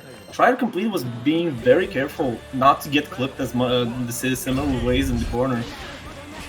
But right now, I feel there's one small thing that's happening. Try to Complete is not particularly playing the neutral game against the Scar. Scar, I feel, has a lot of range just to go in. Go for those boots. L-Dragon would change a lot if it were used a bit more, yeah. Yeah, I definitely agree. More liberal usage of that the L-Dragon will help a lot. Particularly because, like, Gran has a decent Fireball game, but it's not on the same level as that L-Fireball. And just playing that long range is definitely in favor for Zoe. She also has the advantage of mid-range too. That OD is going to work. Yeah, but now here we go. Try to Complete is going to be forcing this. Oh, GG's done! The wish confirm! No, no punish! The thing is, the 2U EX, the 2U SSBA is not a true block string at that range. You can mash roll forward and get a full punish. Yep. Roll forward, spot dodge, but stuff that you need to learn. And speaking of something that needs to be learned so far, Scar not anti-airing those aerial spinning slashes so far. try to complete, abusing that really, really effectively. Yeah, no anti-air there. Another throw. Working out very nicely. That could have been big. Just gonna backshift away from the close heavy. Oh, tries to rush through, but of course no projectile invul on the rush. Going to lose out to that dragon laser. This is looking currently very good for Try to Complete. Has the health advantage, but there's so much time, and Dragon Bar is now only returning. Yeah. These exchanges are just funny to me. Very fortunate for Try to Complete to get a side swap there, and this is a really nice position to be in. Overzealous with the SSBA. Yeah. No punish, roll but again, still in the position, and there we go. First game to Try to Complete. 1-1 now. You know what I've spotted about Scar? One of those minuscule details that would help Scar. Scar really likes to use dashing in this game. I feel dashing is one of the more weaker options what you can do in this game. Because your only option is a button or spot dodge or roll, right? Scar probably does not either remember or know about spot dodge, because a lot of the situations where he lost the round were because he didn't spot dodge out of the run. Even when What's all of that in the face of all this momentum coming out from Scar? One round away now from qualifying for winners finals. This just shows how Grand can finish the round so quickly. I didn't get to tell my tirade. Big jumps. Yeah, it feels like as soon as Scar gets into that momentum, as soon as he's able to force Try to Complete into the corner, it just goes their way the whole time. Big jump, the JU. One more hit is gonna do it. Yep, Scar is currently... Whoa! Okay, Scar is currently controlling this. No, Rush is not gonna work out, but the DP! He did not care! He just pressed it, and that'll be it! Scar going into winners finals to fight Jabak Slaga, sending Try to Complete into losers. Good stuff from both players as well. Scar's foot was all the way down on the pedal, just racing through that final game, just wanted to get through as fast as possible, not let Try to Complete get into that more slow, stable rhythm that they're kind of known for getting into very, very well. Of course, so that is both of our winners semi sets done. Jabak Slaga versus Scar Novak in the winners finals. Moving on to the loser side of things. We already got our players. We do. Hanako was able to qualify into the losers top 8 after taking out, I don't know, some feeder, I guess. I actually know who that is, but that's a story for another time. And of course, on the other side, we have Cry versus Cinder. Cry making a nice run as well, able to take out Jack. Yeah, Cinder is coming from the ashes right now after facing that very early loss versus Yu Yusha. And you know what's more funny? If Cinder and Yu Yusha are gonna continue on their reign, we might see a salty run back later on. But besides that, we have a Virum mirror here. Hanako versus Yu Yusha. I have not seen Yu Yusha on the stream today, so this is probably the first appearance for them. So with this, actually, that means we have 3 Viras here in Losers Top 8. Definitely a very popular character among our newer players. Just simple, but also very cool in the stuff that you can do. But you off to a very strong start so far. Yep. Here we go, in the corner already, using everything out there, and now Hanako taking the advantage back. Oh no! Oh, respects the RPS. Didn't even need to. Could have punished with the close light right there, but the jump to avoid the throw tech attempt. Real dominant start from Yu Yusha. Yep, that was really good. I feel we will have to if this is going to continue, we'll have to broach the topic of sick RPSing your opponents. Because I feel that currently a lot of sick RPSs are happening and it just goes really poorly. Most of the time. It's very much something that you're going to see. I mean, you're going to see it at a lot of levels, but especially at the newer, lower beginner level, you're going to see a lot of people going for those DPs to try to relieve that pressure. Hanako getting that install off. Oh no, sorry, Yu Yusha instead. Yeah. There we go. The funny DP is gonna be rolling out, and whoa! Oxit gets the punish too. Yeah. Not able to extend much further. 2U after 2U prior to that would have led to a big extension, but unfortunately doesn't go for that. There we go. One more throw away for Yu. And let's see what Yu has to offer. Oh, the Scarlet did not hit, and that's gonna be a punish back. Yu taking the first match over Hanako. Yeah, real unfortunate that didn't connect right there, but you know, you take what you can and you get your games where you find them. Good stuff to you so far. Yeah, okay, Scarlet Oath. That was brave, to be honest. But I feel that Yu has seen the RPS and thought that Hanako might go for it. So that's probably the only power. Oh! Ooh, la malady! Nice chunk of damage. And Yeah, here we that go. meter as Hanako. well, 100 meter. Hanako taking the advantage back right now over Yu. And here we go. 5U was pressed. You're going now against Install Vera, and with the DP getting out of the corner. Yu, they both will be in full install. Let's see what they got us to show. Ooh, goes for the back shift there. I was gonna say one hit from Hanako would have led to a simple combo into SBA, and that would have been it. But nope, gotta wait for that meter to come back. Big far heavy. Yeah. Holding it there, and nice. The knowledge was there as well with the punish. Very, very good stuff from Hanako right there. Spot dodges the DP as you have to in the middle of the hit and gets that nice extension too. Okay. A lot of these matches just start very similarly. Run up RM into EX Scarlet Oath, but for both players, just like clockwork. Yep. Right, these far mediums hitting their mark so far. Good punish on the 2U. Just so much like this is a very scrambly round so far. Just so much back and forth in these hits. Big anti-air. And the extension as well. Good stuff to Hanako, taking that game back in emphatic fashion. One round apiece. That was MDP. Let's be real. That was M Arcane, and probably a misinput. Try to do for the technical one. Maybe, but it did lead to a lot of good stuff from Hanako nonetheless. Just missing the punish. Oh no, the DP ender! Must have been a misinput trying to go for Eld Arcane. Yeah, what are these misinputs for Yu right now? Alright, both players are playing now very safely after that first clockwork scramble of a round. Yep. Both slowing that pace down, looking for their opportunities. There's the EX Scarlet Oath. Oh, this time, good challenge from Yu, not letting the... Oh! Okay, does hit again! Doesn't quite get the bounce. Yeah, this time it wasn't from a throw, but from a button. Alright, tries to challenge Arcane, yeah. It's not Oh, the sick RPS this time from Yu. Probably recognizing that the risk reward is on Yu's side, and now this is looking very good for Yu. Keeping up the pressure there. No install on Hanako. Do OD right now. Yep. Goes for the DP, gets out. Now spot dodging, but no punish. A little bit too slow that time, and the throw is going to take the round. Oh. So close for Hanako. Just had the right idea and just a tiny bit off on the execution. Yeah, that round was definitely Hanako's, and now we're gonna be seeing if Hanako can get back that momentum, because it might have been a very big blow for you as a player if you lose this kind of advantage. And look, Yu's already put in the work. The DP comes out, just do not hold the plus frames.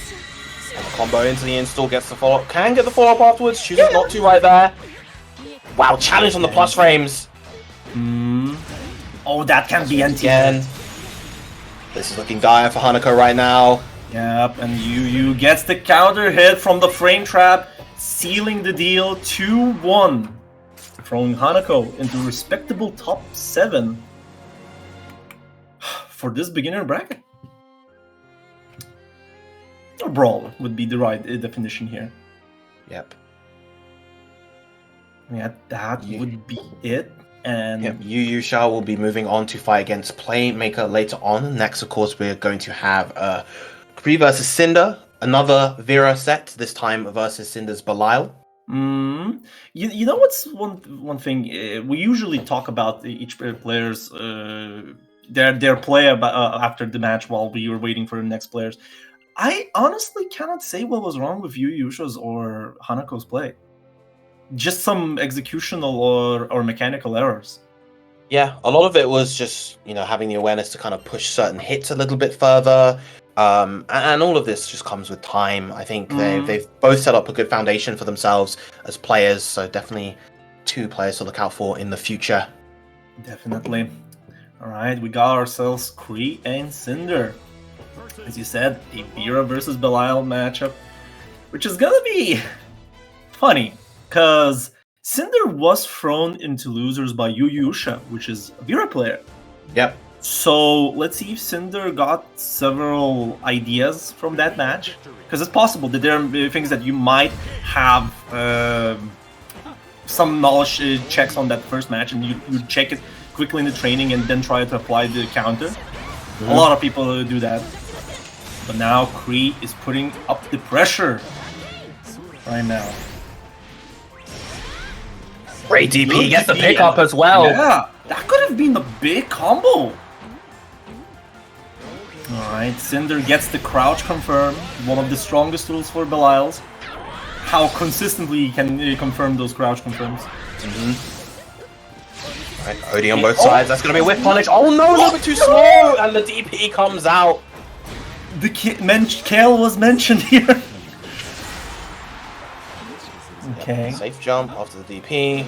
Yeah, and was very patient as well. Oh, there was the DP. Oh. Oh, no. Tricense, yeah, just way too early on that 2H, unfortunately. Was ready for the regular arc of the jump, but the air dash came through. Yep. It's a form of an air stall in this game as well, so... Basically, Cry did get the right call there against Cinder. Yep, lovely use of the 4M right there. Alright, not wanting to hold the pressure there. And just looking at Cry is just controlling this momentum for the match. Air to air, keep up the pressure. Oh, the delay to you. Yep. And the damage just piles up on Cinder right now. Jump is not going to avoid that OD, unfortunately, and uses it immediately. Yeah, I don't know if that was a good idea. Even so, on that health advantage, you still had ways to go.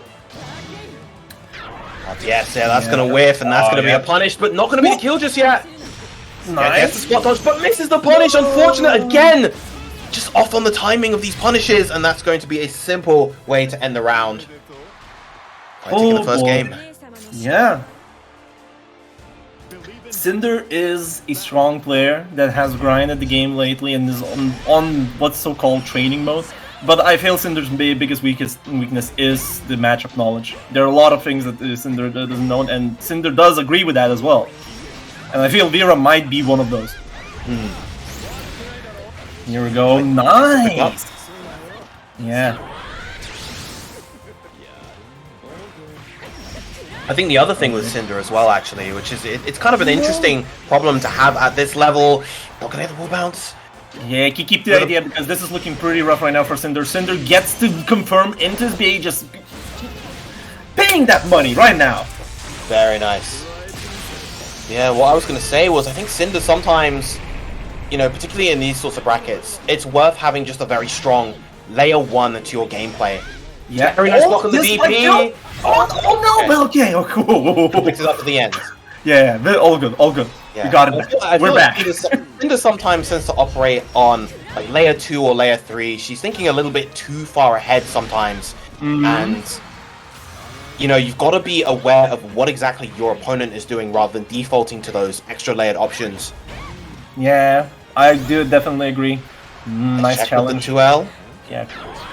Oh, jump you! He was gonna work, but no too big punish, but it's gonna be a lot of bar from OD. Yep. Two more hits. We're seeing a lot of these slight delays from Cinder, and you know they're not really working quite yet. Nice hit right there, though. Yeah. I'm going to the SBA. Easy input, so no cutscene. Cinder does like to use the delay options a lot. And a safe jump will kill it. Yeah, as you said, Cinder does use a lot of delayed options because the reward for getting the counter hit on that 2M is huge for Belial. And it's something that Cinder has been playing around lately, and because you want to take your space, your turn back. And that's when the 2M hits. Oh, nice answer DP there.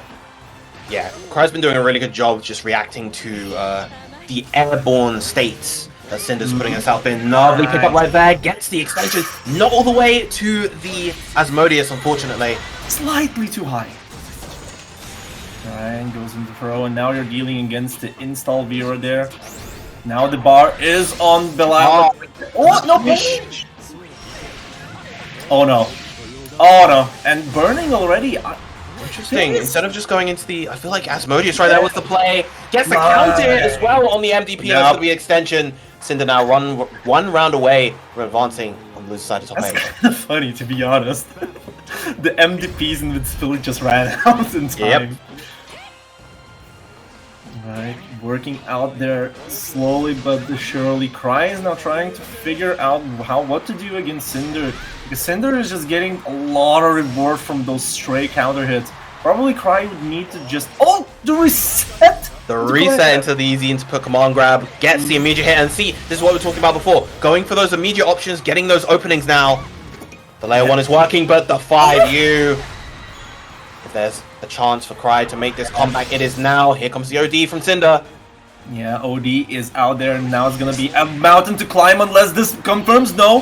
What the... Oh, the Scramble City! A little bit of a messy scramble at the end, but Cinder is going to come out on top. And she is going to advance here in the loser side of top 8. Actually, I would say this was a tough climb for Cinder. But if Cinder did have troubles in Vera matchup, it showed that Cinder tried to adapt to them as much as possible. And it worked out. Probably this is one of those motivational boosts that Cinder might need in the same bracket. Yeah, definitely wants to keep pushing through this bracket as far as she can. Guaranteed 5th so far, but obviously wants to go further. But good stuff, of course, to both of our former ULs, Hanako and Cry, bowing out in 7th place. Yep. Really good stuff there. It's funny that both 7 places are Veras. As you said, we have a lot of Veras out there. But now that we have only one Vera representative as Yusha, which we will see right now playing against Playmaker. Yeah. All right. Vera, your bet. What's Playmaker going to play? What? I mean, he's going to play Percival. Well, you know that the Playmaker does... I know he plays Seox as well. Yeah. But he should play Percival here. Yeah. This is Vera's hardest matchup, for one.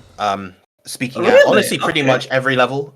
It's definitely a matchup that she has a hard time with. She has a hard time versus his pokes, fireballs, getting in is definitely a real struggle for Vera. The neutral is very much in Percival's favor, and if Playmaker is able to execute that neutral the way he wants, then it will give Yusha a hard time. That said, though, he does need to know that, you got to play this quite passively. You don't need to kind of engage. It's as well with most of those matchups that you consider very disadvantageous for someone. You need to know why it's disadvantageous. Yeah. And by the way, I wanted to make a joke that the whole thing that you just said here is a preface that you're kind of playing Percival, and you know that Percival is broken. Yeah, obviously. I don't deny that. Okay, let's get back to the match right now. Playmaker is gonna be trying to figure out how to play against Yu right now, and Yu's figured my plan is just to push my advantage. Yep. There we go. Gets around the DP. Out of the corner though. I like the SBA attempt there. Already into install, and as Ort said in the previous matches, getting that install was very important for Vera. Here we go. The pressure is on. Nice. Throw. Doesn't have any stocks yet. Spot dodges, good stuff. Gets the knockdown with the EXDP. Now can get the 3 safely. Yeah. And does he have the extension? Yeah, goes for the full extension. This is very prorated. Does it kill? It does kill! SSBA is very strong. What do you mean? Oh. 30% life with an SSBA ender, you're definitely going to kill off command grab. Oh, nice God, dodge coming out from Yusha right there, but the DP to answer. Okay, gonna go for the... Oh, here you go. The muscle memory from the previous match there against Jabox Laga is there for Playmaker right now. I feel that... Big 2H gets a side swap as well. Oh, but a little bit off on the height. Unfortunate right there. There's a tick throw. Another throw will do it.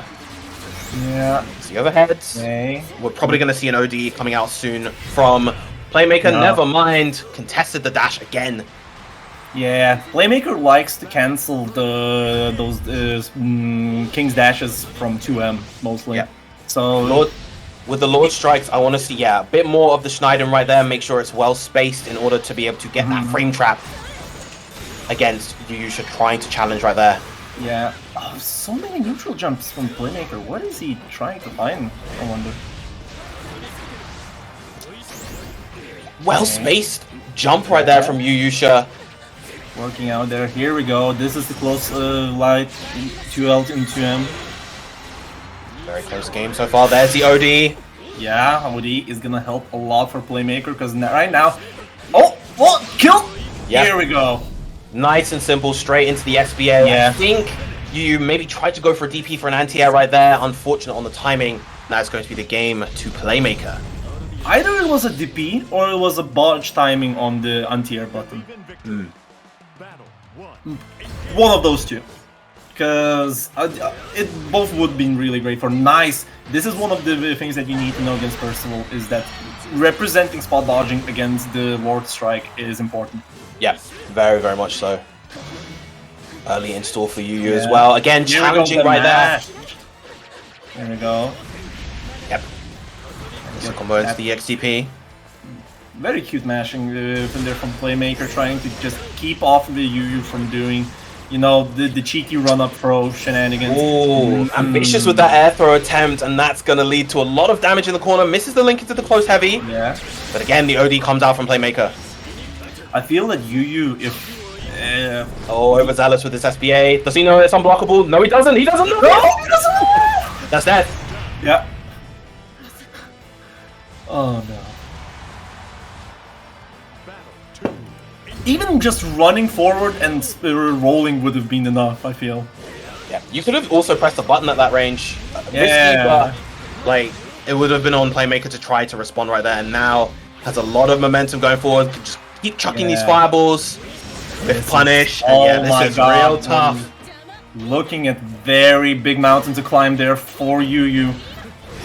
And now here we go, DTP. Playmaker can just roll them, and the anti-air 4H will seal the deal. 2-0 for Playmaker. Yeah, just before it landed on the ground. That is, yeah, that's definitely a tough loss for you. You had a lot of control in that first round of that game, and then just lost it to that one evil knowledge check from Percival. I feel, yeah, Yu might have... I don't know. When you play your own character for a bit, or if you're experienced in fighting games, you start feeling what are your character's strengths, what are your weaknesses. I don't know if it's a very direct knowledge for these two players, but I feel Yu had intuition that, yeah, this kind of sucks against Percival, so I'll just go all in on offense. And you saw the first match was great for Yu. But then it just rolled down the more Playmaker got chances to play his own game. Yeah, definitely. Particularly shown in that final round where a lot of it was played at that mid to long range. A lot of it, you know, Playmaker was able to just get those fireballs off, get those long pokes, get the whiff punishes, just a ton of damage and a ton of momentum going through that entire game. But now on our other losers quarters set, we have Try to Complete versus Cinder. Two of our favorites to probably two of the favorites to at least make it into this top 8, now competing where the loser gets 5th. Yeah, this is insane, to be honest. There are a lot of upsets here in the beginner Brawl, and I feel that's the good idea, because most of these players, I feel there's one habit in most of the players. They level up playing stronger players, but only playing that one matchup.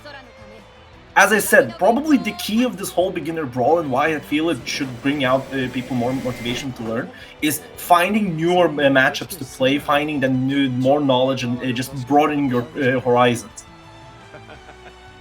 As I said, Cinder suffers from that a bit. There are other players that suffered from that as well. Goliath, for instance. Yeah. Being playing on the Metera matchup for so long, and probably knowing Metera matchup better than both of us combined. No. No. No? No, not You're not me. healing them. Not me. Yeah, going into this match, of course, Cinder off to a nice, strong start so far, but Try to Complete, finding that throw, getting the corner pressure. Okay. Now Try to Complete's turn to apply their offense, gets the frame trap, but no follow-up afterwards, probably one of the close medium there. Here we go. Cinder is now in the corner and I'm gonna hold it. Just showing that holding that Iron Will on the defense would help a lot for Cinder. It's the right idea.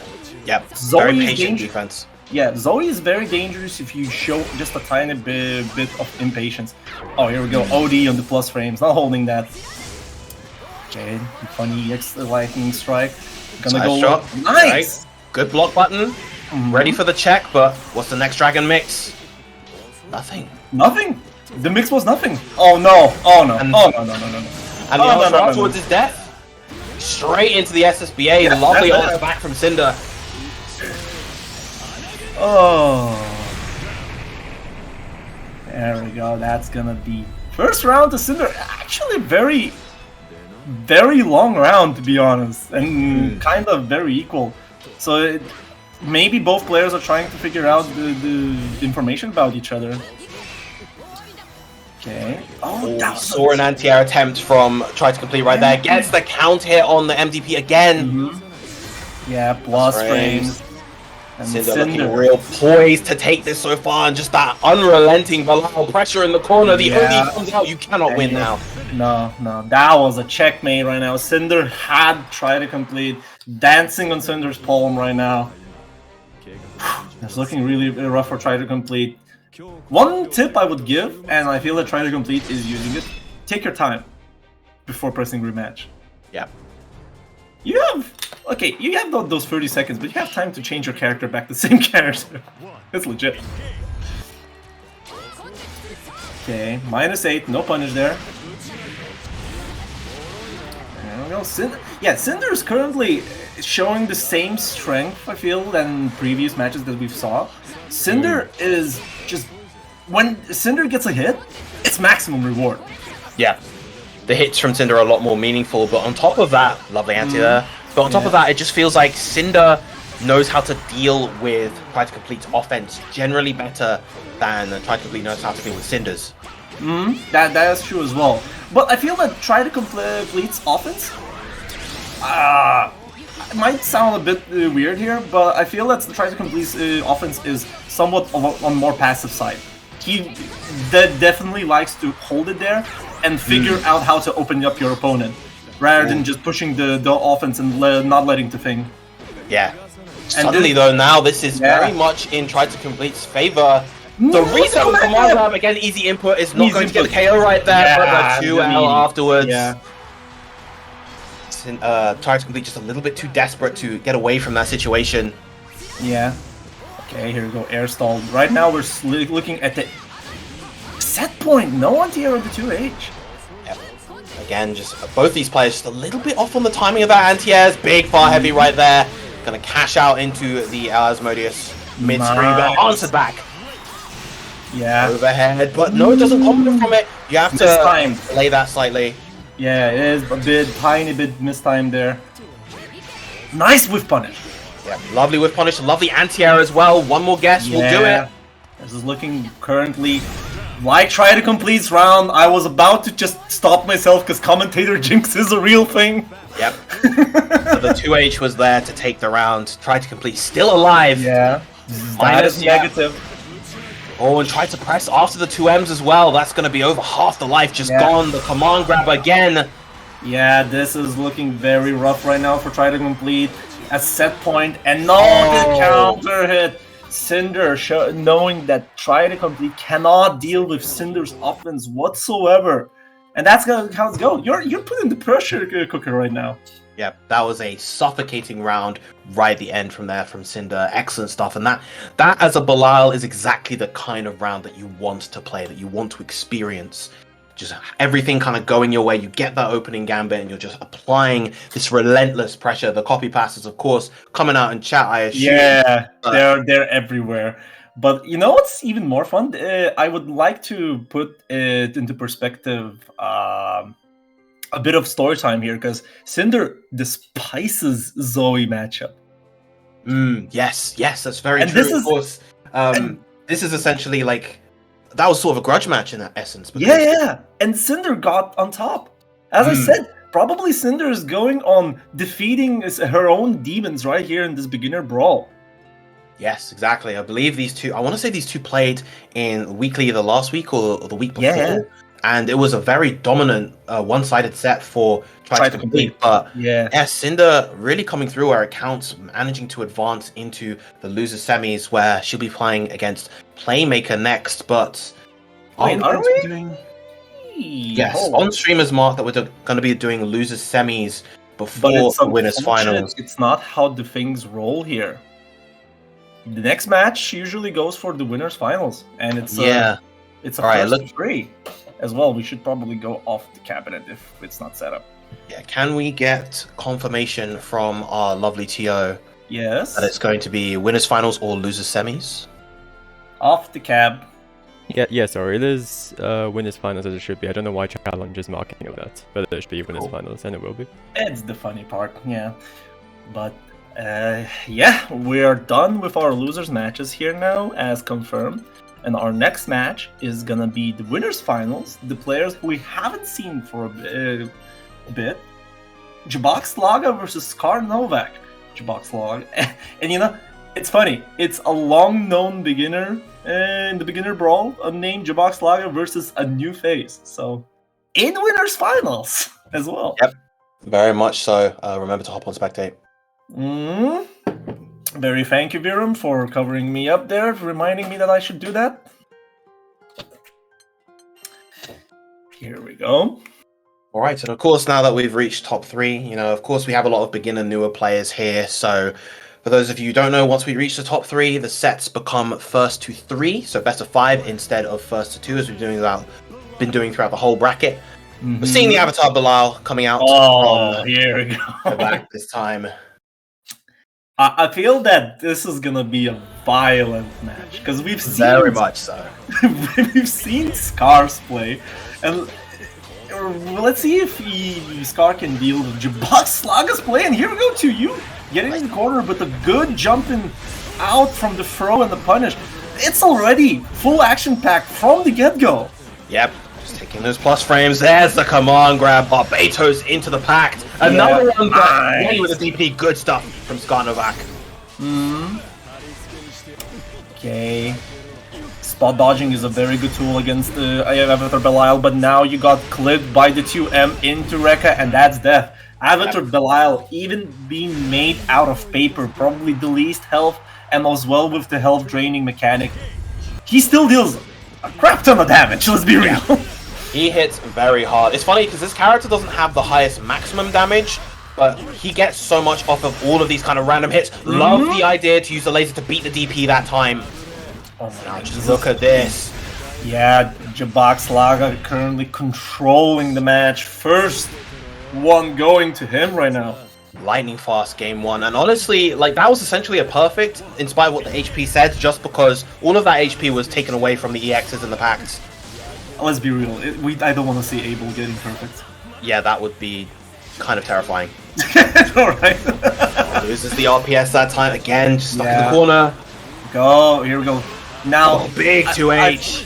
I feel I will always keep up to my mind here that even with this loss, Avatar Belial is probably the second most knowledge checking character in the game, in my opinion. He's definitely up there. Mainly just because every time you guess wrong, you take so much damage, and it feels terrible. Feels wild. Yeah, just a whole potluck of fuck no right now, right for Scar. Yeah, this is just very, very one-sided. Dominant showing from Jabox so far. Baits the DP2, doesn't get the confirm into it. Tries to go for the big frame trap there, getting a bit greedy, but has the room to work with. Alright, so let's be real about this match. It might be that the situation here is that Scar might not be knowledgeable on how to deal against the Avatar Belial. Yeah. They're highly likely. So, if you're put in this situation where you don't know how to deal against your opponent's character, play it first of all safe and see what they're going for. Because you still have the ability to adapt mid-game. Because most of those knowledge checks, they have very glaring flaws, and usually you can see them. Yeah. For Avatar Belial, it's a bit more difficult because you have to know several animations. Yes. Of course, the big distinguishing one would be the command grab versus the... Yeah, here we go, this dive. one. Yeah. Oh, just outside the range, that whiff is going to lead to all of this damage. Looking very rough there for Scar. Again, this match is not looking great. Yeah, again, also just not ready for these 8U pacts, not able to anti-air them. And the thing is, when you're playing it as Grand, you get such high reward for answering these questions directly that Abel is presenting. Into the SBA, not going to be enough just yet. Okay, here we go. And again, universal overhead. Probably that was an OD from Scar, but the misinput did not work out. Yeah, very unfortunate right there. Big anti-air again. I like the route to just go for the M fireball there. It's a very stable route. Nice anti-air this time coming out from Scar. Finally, some momentum that they've been desperately longing for. This is negative. That is negative as well. For those at home that don't know when the Grand's boot is plus, when the arc starts going down, that it's plus. Yep. Speaking of plus, of course, Here we the go. dive from there, the Belef. Can't use fireballs in this matchup as well very cleanly unless you're challenging the... Oh! Too late on the anti-air that time. Finally, Scar Novak getting around on the board. Is this a key on set point already? It is. Yeah. Okay. Here we go. Now, Jabak Laga probably seeing... Oh no. Okay, this is one of the knowledge checks. You need to anti-air that in some way or capacity because it's plus and block. The teleport upwards. Oh! We're seeing the full screen game getting played this time. The 2M into the EX Wrecker. Gonna build the meter for SBA as well. Can Jabak close it out right here, right now? No, combo limit. Yeah, misses the input, I think. Oh the SBA no, that gets is travel, so and yes. easy. Oh, and the OD will chip away Scar Novak from winners finals, sending to the losers finals, and Jabak Slaga is now just waiting for his opponent in grand finals. I don't know what to say about this match. It just felt that Scar Novak really wasn't prepared for the Avatar Belial. It's similar to how you are never prepared for Luane. Yeah. If you haven't put the time. What's even worse that Avatar Belial is DLC character. You cannot test it out from yourself. Yep. Yeah, definitely definitely a character that demands quite a lot of knowledge, as we mentioned before. I mean, there's a good number of characters like that in this game, I would say. For as grounded and footsies oriented as the game as a whole is, there's definitely a lot of knowledge required in order to be able to play it at a pretty solid level. So, yeah, on top of Avatar Belial and Luane, as you mentioned, you got characters like Matera and Ferry. Just their kits you have to really know Zeta very well. Zeta, Seox on the offense, so much that you have to keep in mind. And that's what I meant. Matchup knowledge, broadening your horizons is great. Even if we saw a lot of these players leveling up very fast, you need to know all these knowledge checks. And I feel that beginner Brawl, you want it or not, it will expose those weaknesses of yours. Because you're gonna go through a lot of characters if you're a strong player as well, and you will notice, man, I don't know how to deal with that. I don't know how to deal with that. I might have won that because my opponent did not know that. Yes, that happens in the tournaments, but at the same time, you have to gather the information and learn. Yeah, and that's how we get better in fighting games. But anyways, the speed of adaptation is so important. But yes, as we're going into the loser semis, we have the two best characters in the game duking it out. It never gets not funny for me. You're so honest about personal. Big whip on that TP, that's going to be a lot of damage. Couldn't extend due to the lack of fireball. Alright, tries to go for jump useless. Right now, I feel it. Can't capitalize too heavily, didn't have any stocks right there. There we go, now the OD is out. I feel one of point of contention for a lot of beginner players is how to deal with OD. Oh, good anti-air, by the way. Yeah, perfect anti-air conversion. That combo does about half of a life bar just by itself. So more than enough to get the KO right there. Just a lot of damage. But yeah, I feel OD is probably one defining reason how people get out of here, in this bracket at least. But I've only seen Playmaker specifically countering OD. Good catch by Cinder right there. Yeah. Goes for the hard knockdown. Yeah, and here we go. DP. Playmaker's iconic DPing out of the corner, not wanting to hold out, and it's gonna work out. Putting Cinder in the corner with not. That's a kill situation. One could ooh! Big does this anti-air hit? right there. Yeah. And it connects. Yep. Answering back, if you're gonna 2H combo anti-air to get the kill, I can do the same, says Cinder. Mhm. Here we go. 1 round apart from getting that first match. Remember, this is the first of 2 as well. They don't have as much time to adapt to each other. As you said, adaptation speed is important, and not having enough of it. Even so, I feel against these 2 players that have very, very volatile playstyles. Yep. There's the grab. Goes for the safe jump instead of the stop. Can potential. Oh no, doesn't go for a route. That could have got the KO right there. Yeah, that could have killed, but Cinder. Oh no, but On the punish, but still. Yeah. Which is in time. And is able to get the punish. You know Stuff the what's even Playmaker. more interesting? Those are not reactions, I feel. Yeah, a lot of that was just kind of anticipating that those options were going to come out, and it just worked out in that instance. Hmm? Oh boy, alright, I see. We're seeing Cinder just thinking about how to deal against Playmaker here, and it's a good idea. This is loser semi already. This is top 4. Yep. And most of the players here are capable of giving you trouble. So take your time and see what is giving trouble to you. Playmaker's doing a really good job of kind of waiting for those jumps to come out. Gets the 5 with punish, but no follow-up afterwards. And yeah, what Cinder needs to do is just... Oh, wow! Of all the options to answer the command dash, 2-on-4 is not the one I would have expected, but that is what Cinder needs to do. She needs to answer those command dashes coming out from Playmaker right there. Good weight on the DP, but No again, confirm on no the holding block. Yeah. Oh, here we go again. Playmaker is not playing the reaction game on it. You can react to overdrive, but I feel that Playmaker, if Cinder finds out that now Playmaker is trying to read those, that could be a key. Nice. Gonna go into some pressure.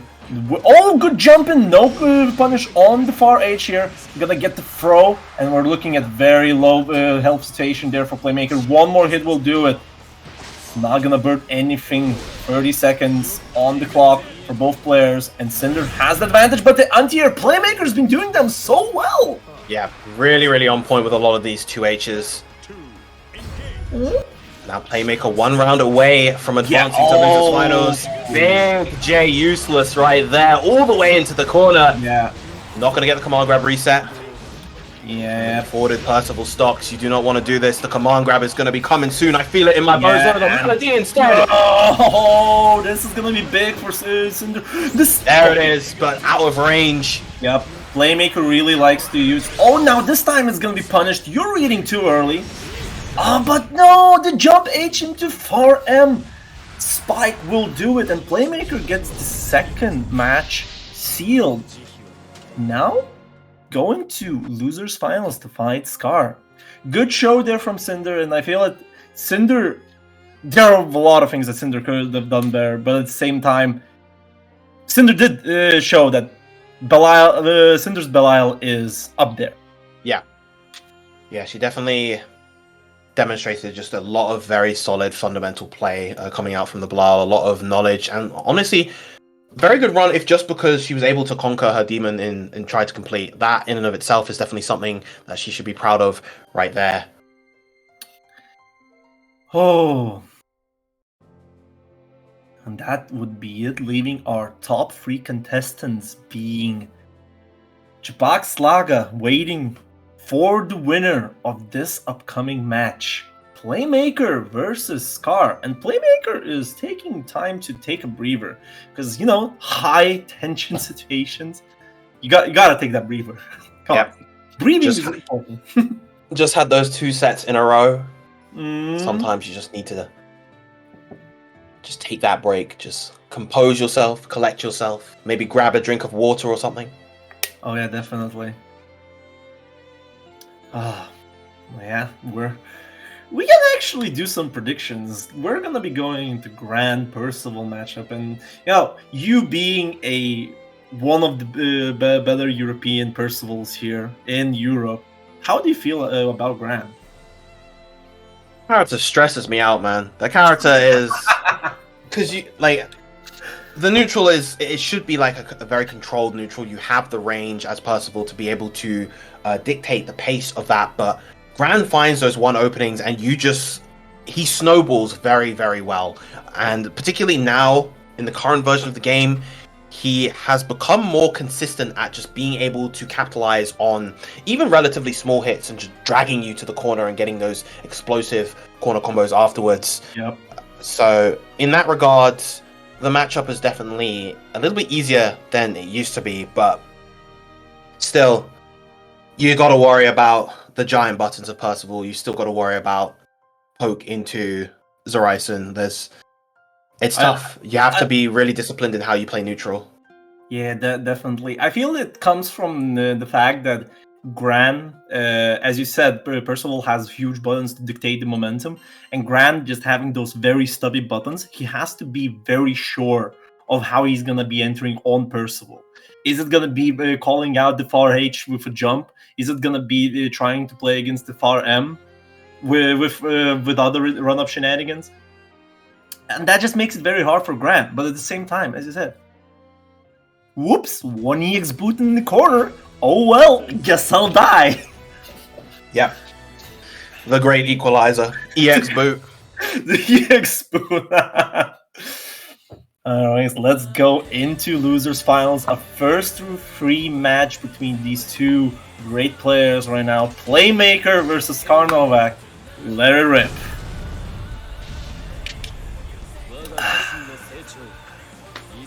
I don't know where to start with in this matchup. Okay. Is Playmaker going to press far H at the start is the real question. He hasn't been doing it at all so far, so I actually don't think he will. You don't think? Alright. Not abusing the button enough. Okay, fair enough. Alright, playing this very long range fireball game, but I feel this is just an advantage for Percival. Those 5 stacks already out there. Yep.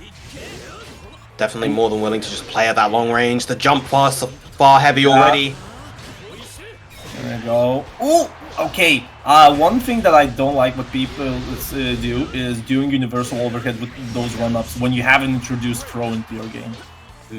It's just like calling out inherent people, autopilots, to tech at those situations. But a safe jump, but it wasn't answered. Yeah. Oh, there's the overhead, but thankfully for Scar, not on the ground. Plus frames there. The throw is gonna do it. Yeah. As I said, Scar is a returning player and may have strong fighting game fundamentals, but the matchup knowledge is very important in a lot of matches here. Yeah. And not knowing that thing is plus is really hard. Here comes the strike throw being asserted by Skarnovak. We saw a lot of this before, and it's been working out real nicely. Uses the DP to get out, and the plus frames. Oh, but the throw not hitting that time now. It's Playmaker's time to start applying the offense. He's coming out, and this is looking very good right now for Scar. EX boot on the fireball. Whoa! What was that? Was Playmaker waiting for an option? Hesitation on both sides. Playmaker just trying to look out for some kind of reversal. And there it is! The one time he stops looking is when it comes out. Scar keeping himself alive in this game. Okay, I see. Okay, getting the round apart and lovely anti-air again. He has been so on point with these. As you said, you can't get in against those fireballs with the boot. You have to be very sure when to go for as Gran, how to get in on him. Oh my goodness! Far ancient spy. Okay. Now looking very good. Shotgun prime. Shotgun did not work out there for Scar. Plus frames. What? Yeah, again, okay, he's trying to look out for a reversal. He comes out, just, very difficult to deal with right there. Chip point. This is Granted, that Horizon was risky. If it was spot dodged immediately, that would have been a huge punish, but obviously Scar not ready for it in that situation. Playmaker taking the first game.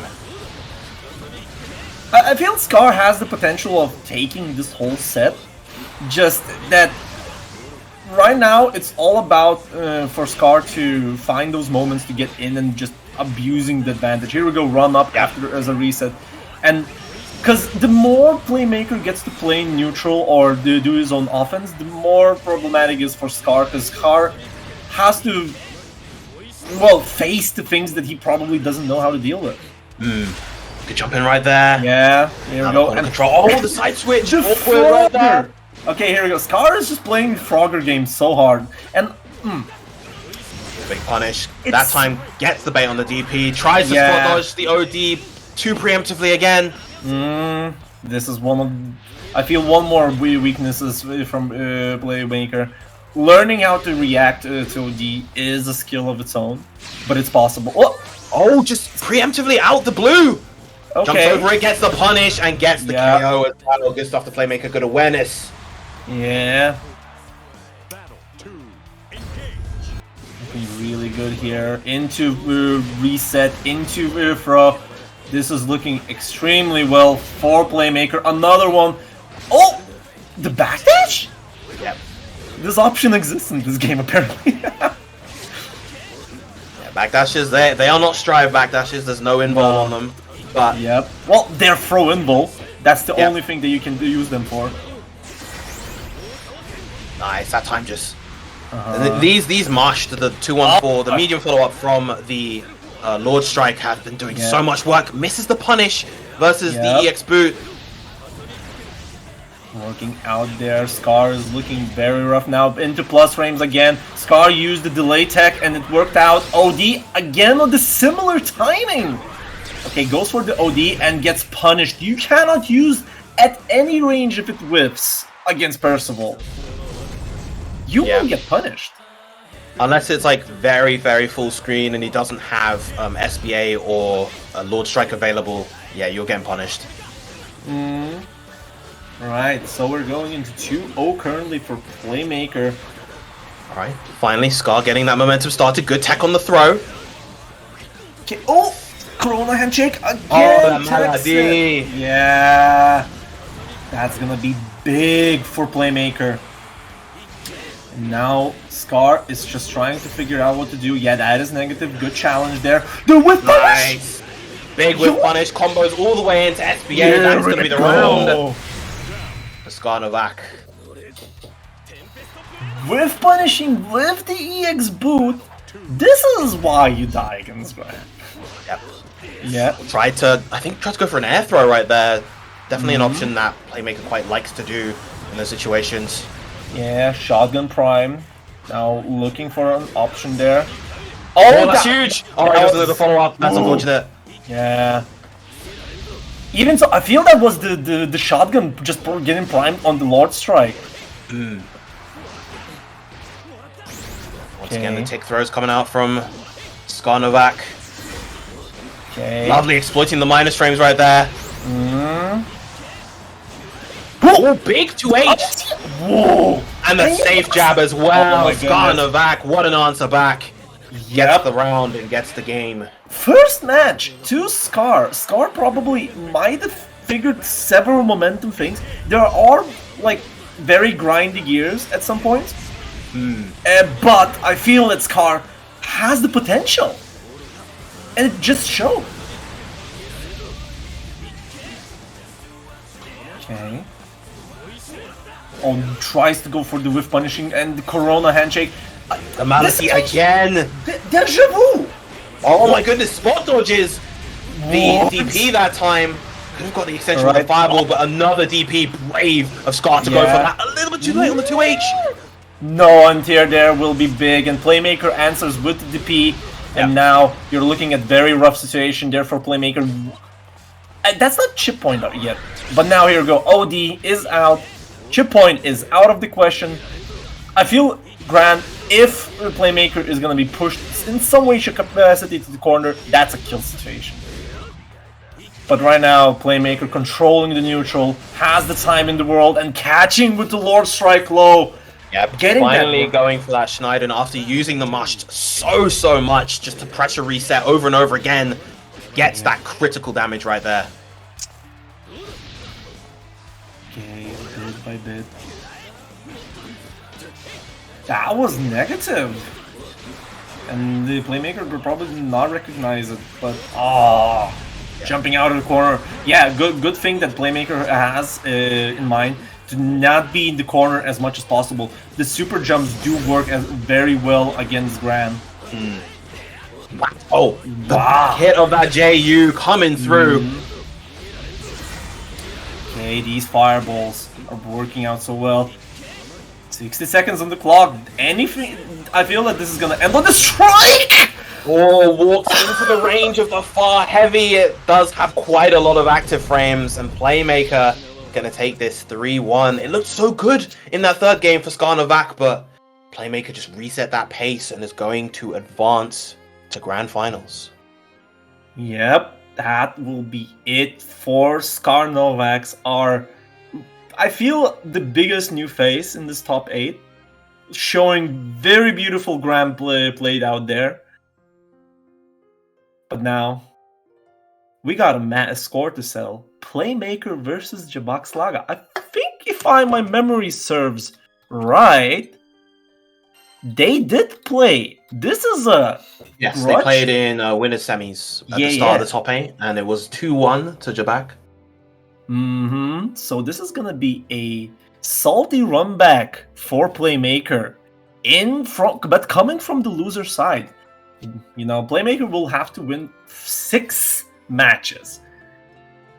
Wait, right, Jabak played Shooks there because Yes. Abel just dies to Percival. Yes. We saw the damage out there.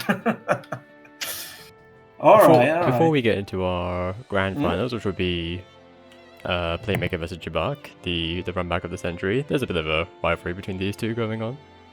Since we have a lot of beginners watching right now, where can these beginners play more Grand Blue, alright? What? Could repeat the question? Where can these beginners go to play some more Grand Blue? What else do we have running? Oh, yes. So, if you want to just play more Grand Blue, we have 2 places. Well, 2 places is a very relative word here. The first place is that Hearts Are Blazing is the European Grand Blue versus headquarters for Grand Blue versus. And that's an Araett moment for me repeating Grand Blue versus 2 times in one sentence. But there's a matchmaking channel there, which you can ping loads of people to play some games. You can specify that you're a beginner. You might be caught by a shark, you might be not caught a shark, but it's still games if you want to find those.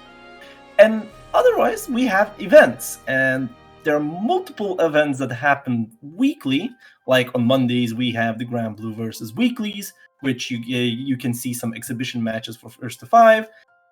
If you want to register for them, you can wait for the registration sheet to open up at Tuesday, 7 p.m. CET.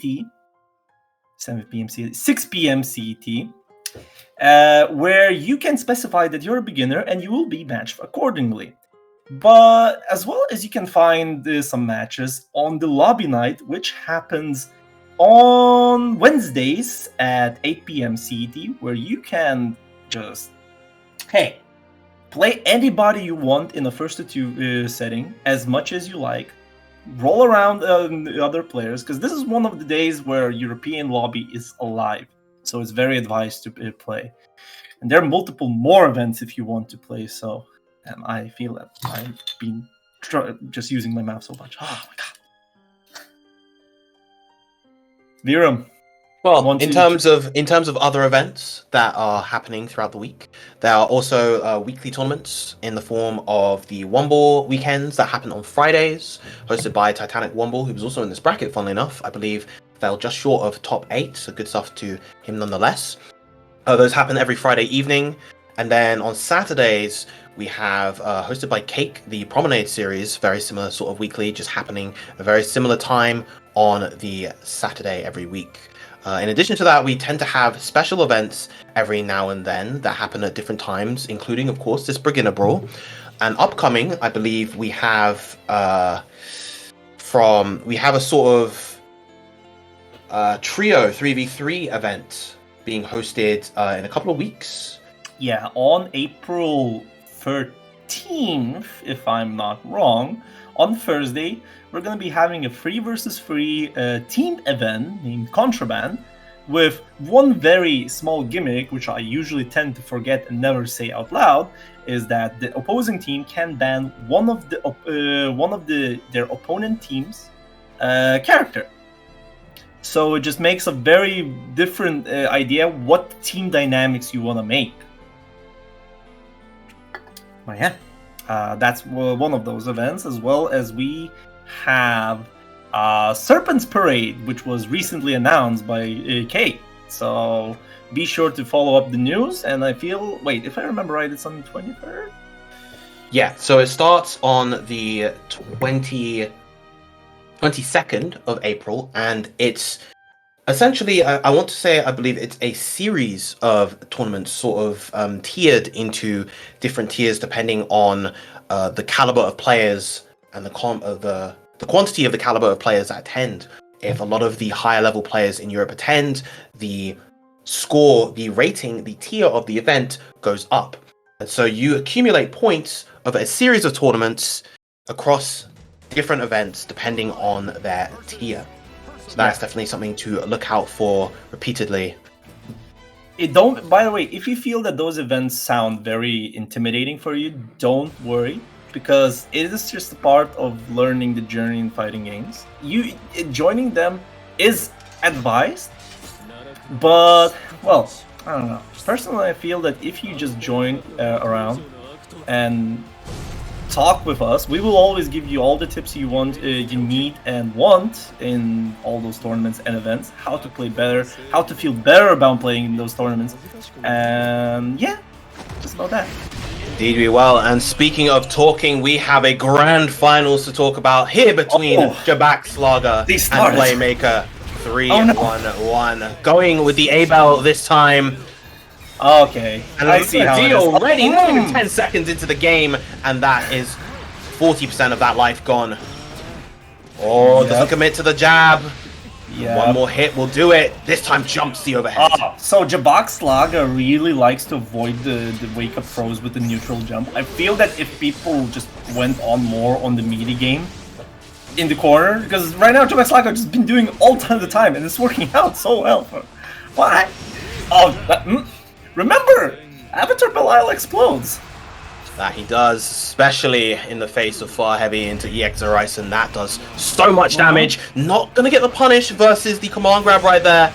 Yeah, I like that there are spot dodges in Jabak's play right now. Even if they are not working out, people don't understand that if your option does not work out, it doesn't mean it was a bad option. Yeah. Oh, and the throw, the confidence to go for the throw right there against the rush. A statement made in that first game by Playmaker.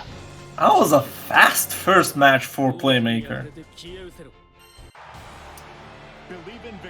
Ooh, okay. And once again. Yeah. And honestly, Avatar Belial is such a volatile character that even though that was a very one-sided game, you can easily get games against this character that go very much in his way instead. A lot of whiffs on these Far Heavy so far from Playmaker, but no punishes coming out from Jabak. I feel that there's one thing that Jabak Slaga needs to be careful about. Giving stacks to Percival is big. Even right now, if you're looking at a situation where there are 2 stacks on Percival, those 2 stacks are enough to kill you right now. Yep, that they are. So you don't want to... Okay, here we go. Goes for the Lord Strike to go for a throw. But now Jabak Slaga... I love that Jabak Slaga is rotating those options around. Yep. So it is just great. Not letting the Lord Strike player as a Playmaker once is what you want to start doing. If you start making your opponent second guess, you won. Yep. I really like the decision to DP that. DPing again against the throw. Very nice. DPing against Percy's jumps, very, very strong, stable way to deal with them because it beats both a jump in attack and the JU to air stall. Okay, 2 stacks already in. Tries to go for a cheeky universal to catch a throw tech. I feel this comes for more of a regional play or on how much universal overhead you use. Oh, honesty coming out, no punish. Huge jump from Jabak right there, but not going to hold any of that pressure. The DP, Nope. good risk reward right there. Plus for frames Playmaker. on my lawn? No. This is what Playmaker wants to do. Oh, punish. Oh, nice. Gets the big hit with the sweep right there, carrying it all the way into the corner. The jump to avoid Yeah. the drill. Nice. Gets the DP, gets into some installed stocks. Like, stocks are just livelihood for Percival right now. Looking very good there on Jabak's Laga side though. But also remember, this character. What? The punish? Oh, and the spot dodge versus, but doesn't get the link. Yeah. Wait. Hold up. That gets him out the corner. But if he did SSBA there, that would have been the round. That could have been the round, yes. Oh, sick RPS on the air stop. But oh, here we go. The base boost. Yeah. That game. Oh. Up alive. 1-1. People forget that thing is a command grab. It's funny, to be honest. Alright, so we're going into one... Wait, this is 1-2 already? No, it's 1-1. It's 1-1, yeah.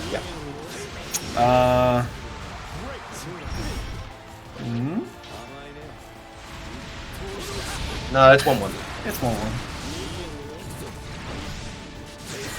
Oh, big air right there. Oh my Get god! the clean hit, but The the 2 out. confirm, yeah. I think, yeah, Jabak Slaga really likes doing one thing. When Jabak Slaga is cornered, he tends to choose neutral jump as a defensive option. Mostly probably to catch with the jump H or jump U out of there. But also just checking what kind of opponent the option is. I feel that Playmaker is currently starting to deal with it just by tightening up the pressure. It's working out really well. On the other hand, though, it feels like Jabak is getting a little bit more comfortable around the far heavies. Lovely air-to-air again! Gonna pick up the KO this time. This is a deja vu! It happened the last round as well!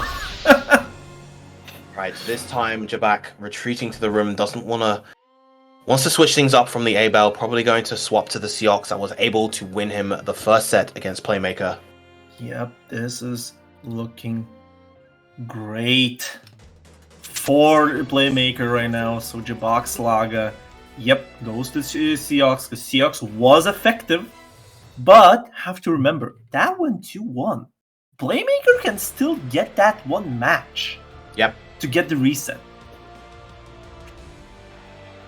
Alright, so let's get into it, because both characters require very different skill sets to deal with them. Let's see if Playmaker has attuned himself, knowing that Shooks is out there. Oh no. The Playmaker DP. Yeah, the DP is coming out, but now you're back in the corner, punishes the parry with a universal overhead, which is not what the Jabak was expecting. Okay. No safe jump right there, gets the hit and goes straight into SBA. Good confirm Not enough there. just yet though. Yep. Oh, there's the SSBA, wake up, he can spot dodge this, and he does. Yep. Playmaker was just running, probably waiting for an option there, and luckily for him, he did get the option to punish. Yep. Whoosh. Parry. Just long enough to be able to beat that out. That parry's so active. I swear to God. Alright.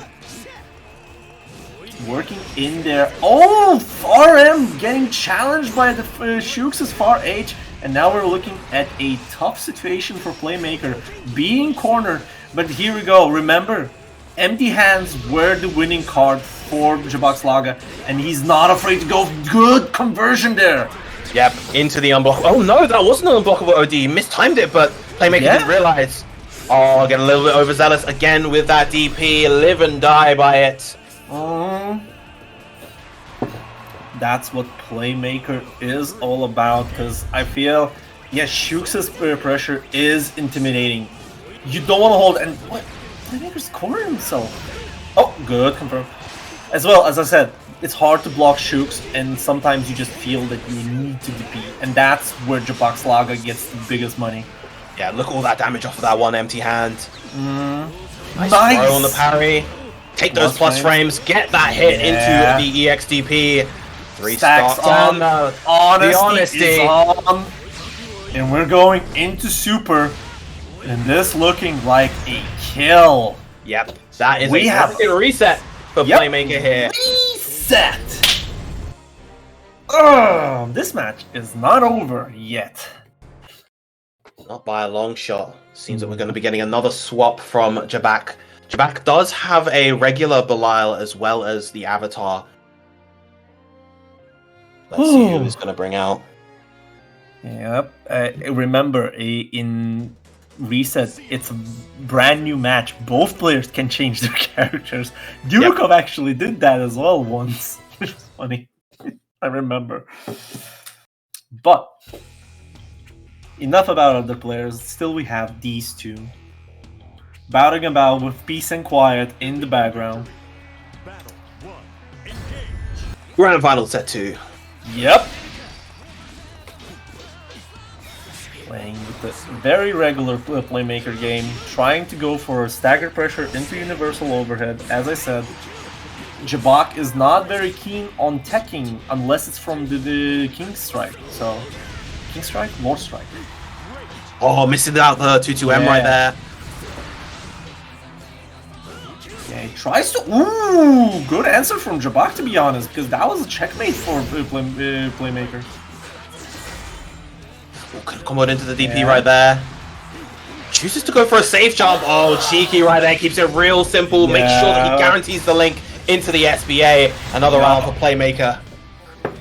I feel Playmaker doesn't like to use the command grab in like regular pressure stations, not like introducing the command grab is there at any given time, right? But he's always going for the kill. If it kills, he's going for command grab.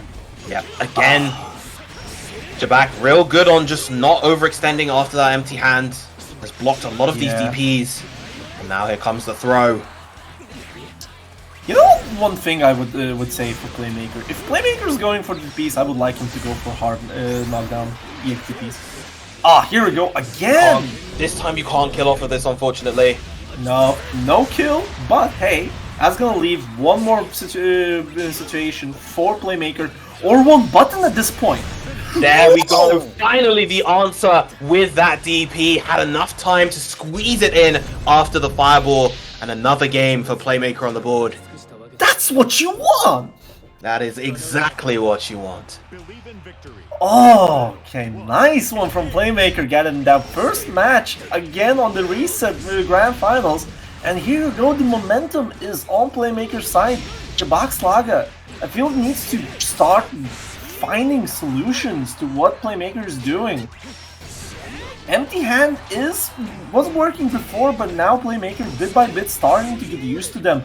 But no good punish on the Rekka, and they're there. Oh, yeah, built up enough meter for the OD that time. Gets out the corner using the new perspective. Oh no. Oh, gets the clip with the EX Rekka too. Yep.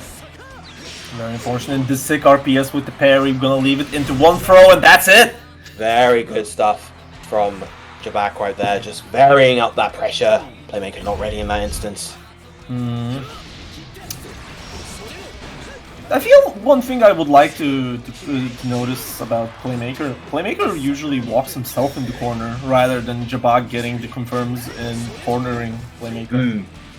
This is like one small detail I've noticed. How Playmaker is always in the corner. Good one there. They didn't have the stock to get that. Yeah.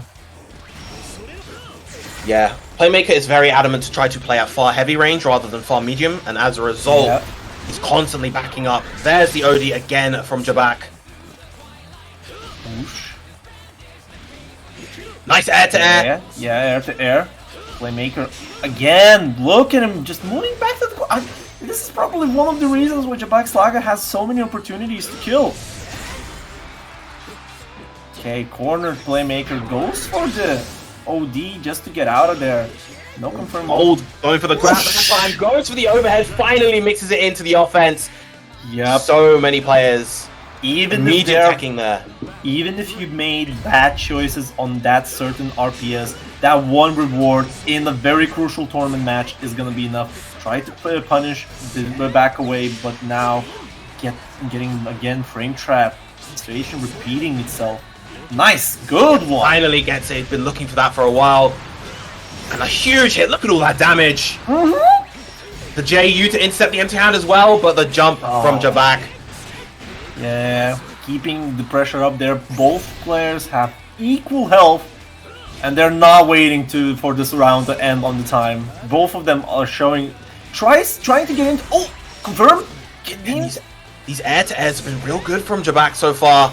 It's the overhead. Oh, same frame mode. No, it's not same frame. That's a safe jab versus this. Yeah. Once again, we've seen the same situation. He has EX Wrecker, and he's going to use it to get the punish and get the game. 1-1. We're back at it. Neither of the players want to just back off and lose this. They're just pushing as much as they can. Whoa! Wow. That's the bravest token I've seen in a while. Probably a misinput, which worked out just luckily. Let's get the DP out in time that time, and the throws are back. Tried to go for a 2-2M right there. Yeah. Nice pickup of the Gator Demons. Okay, empty hand again. I really would like Playmaker to just show that he can deal with those, because let's be real, Jabak Slaga hasn't cancelled any of those. Yep. Oh, probably tried to go for a rush right there. Mistimed it, but the OD instead is going to come out, and this is a tough situation for Jabak, but gets the OD himself. Yeah. 5U working out on the far edge. Empty hand in. Getting clipped again. This is looking rough for Playmaker. Oh, the bravery on the frames right there. Okay. Oh, just scrambles it again. This is just punish. 2 times in the same round. As you said, Playmaker is really being sure that he can play around that far edge range, but at the same time, you have to remember, either one, Playmaker is just walking back so much when Jabak is walking back as well, which just makes him whiff a lot. Yep, exactly. And knowing Shooks' movement speed, which is probably one of the fastest for both forward and back walk. Big anti-air as well. Yeah. It's looking tough for Playmaker right now. Momentum is absolutely on Jabak's side. Look at all of these throws coming out, the pressure as well, but finally finds that crucial far heavy. Yeah, now we're looking at the empty hand on the fireball. Fireballs are very hard to use against. Whew. It's Seox, yeah. Alright, now 1 game away is Jabak from taking the tournament. Playmaker at this point, as you mentioned, got to stop backing off and actually advance forward a little bit more. As odd as that may seem, because you want to be in that far heavy range, it is important to advance so that Seox doesn't have as many opportunities to just easily whiff punish you. Yep. Oh, big jump in, but doesn't get the timing on that far medium. Again, that EX Wrecker just invading that space, not allowing Playmaker to get that defensive option off. I just feels like he's constantly playing from the back foot. Jesus Christ, again! This has been some beautiful adaptation from Jabak so far, but Jabak, this is what Jabak wants. No confirm into super. That could have been a lot of damage. But now OD is out from Jabak Slaga. Oh my goodness! But no, didn't SBA there again. Oh, but too overzealous with it, and Jabak is just gonna be ready. Yep. Now Jabak Slaga 1 round away from taking Beginner Brawl. Yeah, tournament point there. Playmaker has to figure out something. The confirm! And we're back to the corner, and now you're holding Shooks. Nice one! Playmaker has shown that Playmaker is going to do back throws a lot, and this is the reward he was reaping right now. Yep. Gets a huge hit right there, but not going to capitalize. Okay. Oh! That thing just recovered in time. Oh my god. And these air-to-airs from Jabak have been so good. Those JH has been doing so much work versus the Playmaker jump. Gonna get the hit off of that. The OD is boosting his damage. And it's gonna be enough to take the KO and get the game. Jabak Slager is your Beginner Brawl 2023 champion. What an amazing good set, to be honest.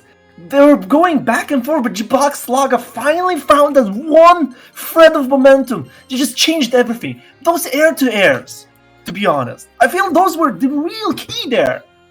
Lots of confirms there, also from Gata Demons as well. Yep, on top of those, of course, the whiff punishes on those far heavies, just making really, really good use of the EX Wrecker to get a lot of knockdowns and damage. Just Jabak really began to feel comfortable throughout that second set, and it really showed. And Playmaker not able to adjust their gameplay in time, but again, excellent stuff to both these players and everyone else throughout this whole bracket. I mean, we had over 50 entrants in this bracket. It was quite the eventful tournament 50 bracket entrants, and as well, I have to really. This is one of the things I have, why I feel important to say. This is a beginner brawl, but a lot of players looked at if they just fixed 1 or 2 gears in their playstyle, they wouldn't be beginners.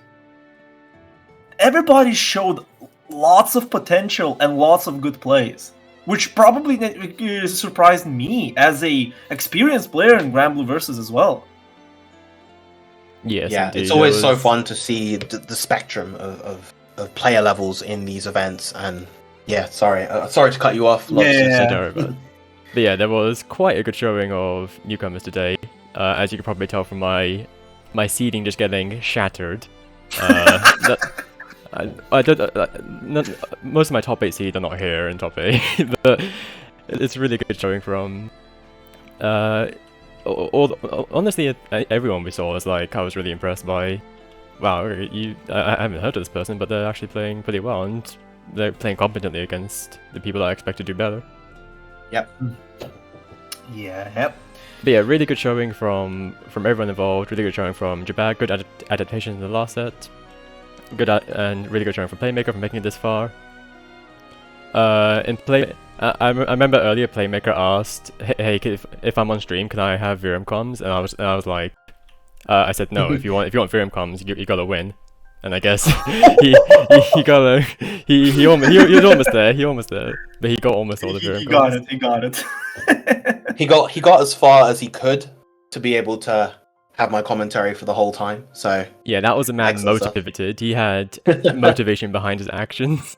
True Virgil, channeling the inner Virgil. Yeah. But yeah, I guess that does wrap the beginner brawl. Yeah, that will be it for today. Normally the brackets I run are beginner brackets, the difference being that they're usually Swiss formats. They're like non-eliminating, you play all the matches that are longer. I consider those more sort of beginner friendly for like learning and just your general fun. But hosting this was a blast, and to thank everyone for turning up and creating a huge turnover. I mean, 50 plus entrants on a restricted bracket is like it's dead game. Am I right? Like it's so crazy. We have to first say that the Rising announcement does spark a lot of hope in most of the people. And another shout out that I have to do is that we have an extremely welcoming community here for Grand Blue Versus. Yeah, we talked about the events earlier, but if you have any questions or anything, if you just want any advice, any help, or just want to talk, like people in this community, almost all of us are like pretty welcoming, happy to answer questions, happy to discuss anything. Yeah, you can ping me, Virum, Lobsters here, or other character specialists in the community, and we are 100% sure that you'll get answers. Maybe not even from us. If you're gonna ping, some people will say, "Oh, you're asking that kind of question." We'll answer it for you as well. Lots of motivated people to see beginners thrive here and become part of the community. Yeah, there's definitely it might seem like, oh, this game's kind of old, there's not too many people playing, like how do I learn it? There's definitely the resources, there's definitely people there to help you, and there's definitely, I think, the player base this is shown. I think it's just on you to, you know, if you're interested, there's definitely the means here to learn and play the game. But yeah, congratulations, Jabak, you are a new Beginner Brawl champion. That is a coveted title. It eludes me to this day. That's equivalent to Saki, so we're expecting big things from you. Fun fact: Saki doesn't really like to be called that anymore. Yeah, I heard, but he has to deal with it. Saki's long graduated that title. He is far more, but of course it was the precursor to everything else that he's done. But yeah. Okay. But yeah, thanks everyone for turning up. Thanks for our commentators, Araett Virum, especially and also our other commentators earlier. It was a pleasure. Thanks everyone who was around helping run the bracket. I had a lot of help earlier, so that all helped take the burden off. And thank you to Lobsters for putting this wonderful bracket on. Yeah, we gotta be appreciative of Lobsters because we have a lot of variety tournament organizers, but Lobsters is the one that will make it beginner friendly. So all of your events are a blast for beginners, and I've heard a lot of good feedback. So good job. Yeah, thank you. I do hope that they're appreciated and the beginners are having fun and everything. So it is nice to hear that. But yeah, I think that will be it. I assume none of you, either of you have no more to say? Oh, nothing on my end. No, it was a great event here, and all I have to say is thank you to viewers and participants and Lobsters, and as well Virum for being my commentator here. It was a blast for me to commentate with you. We finally got to commentate together after all this time. Yeah, it was stolen 2 times to be honest. Alright, we'll be signing off now then. I will see all of you around the community. Bye-bye. Bye-bye.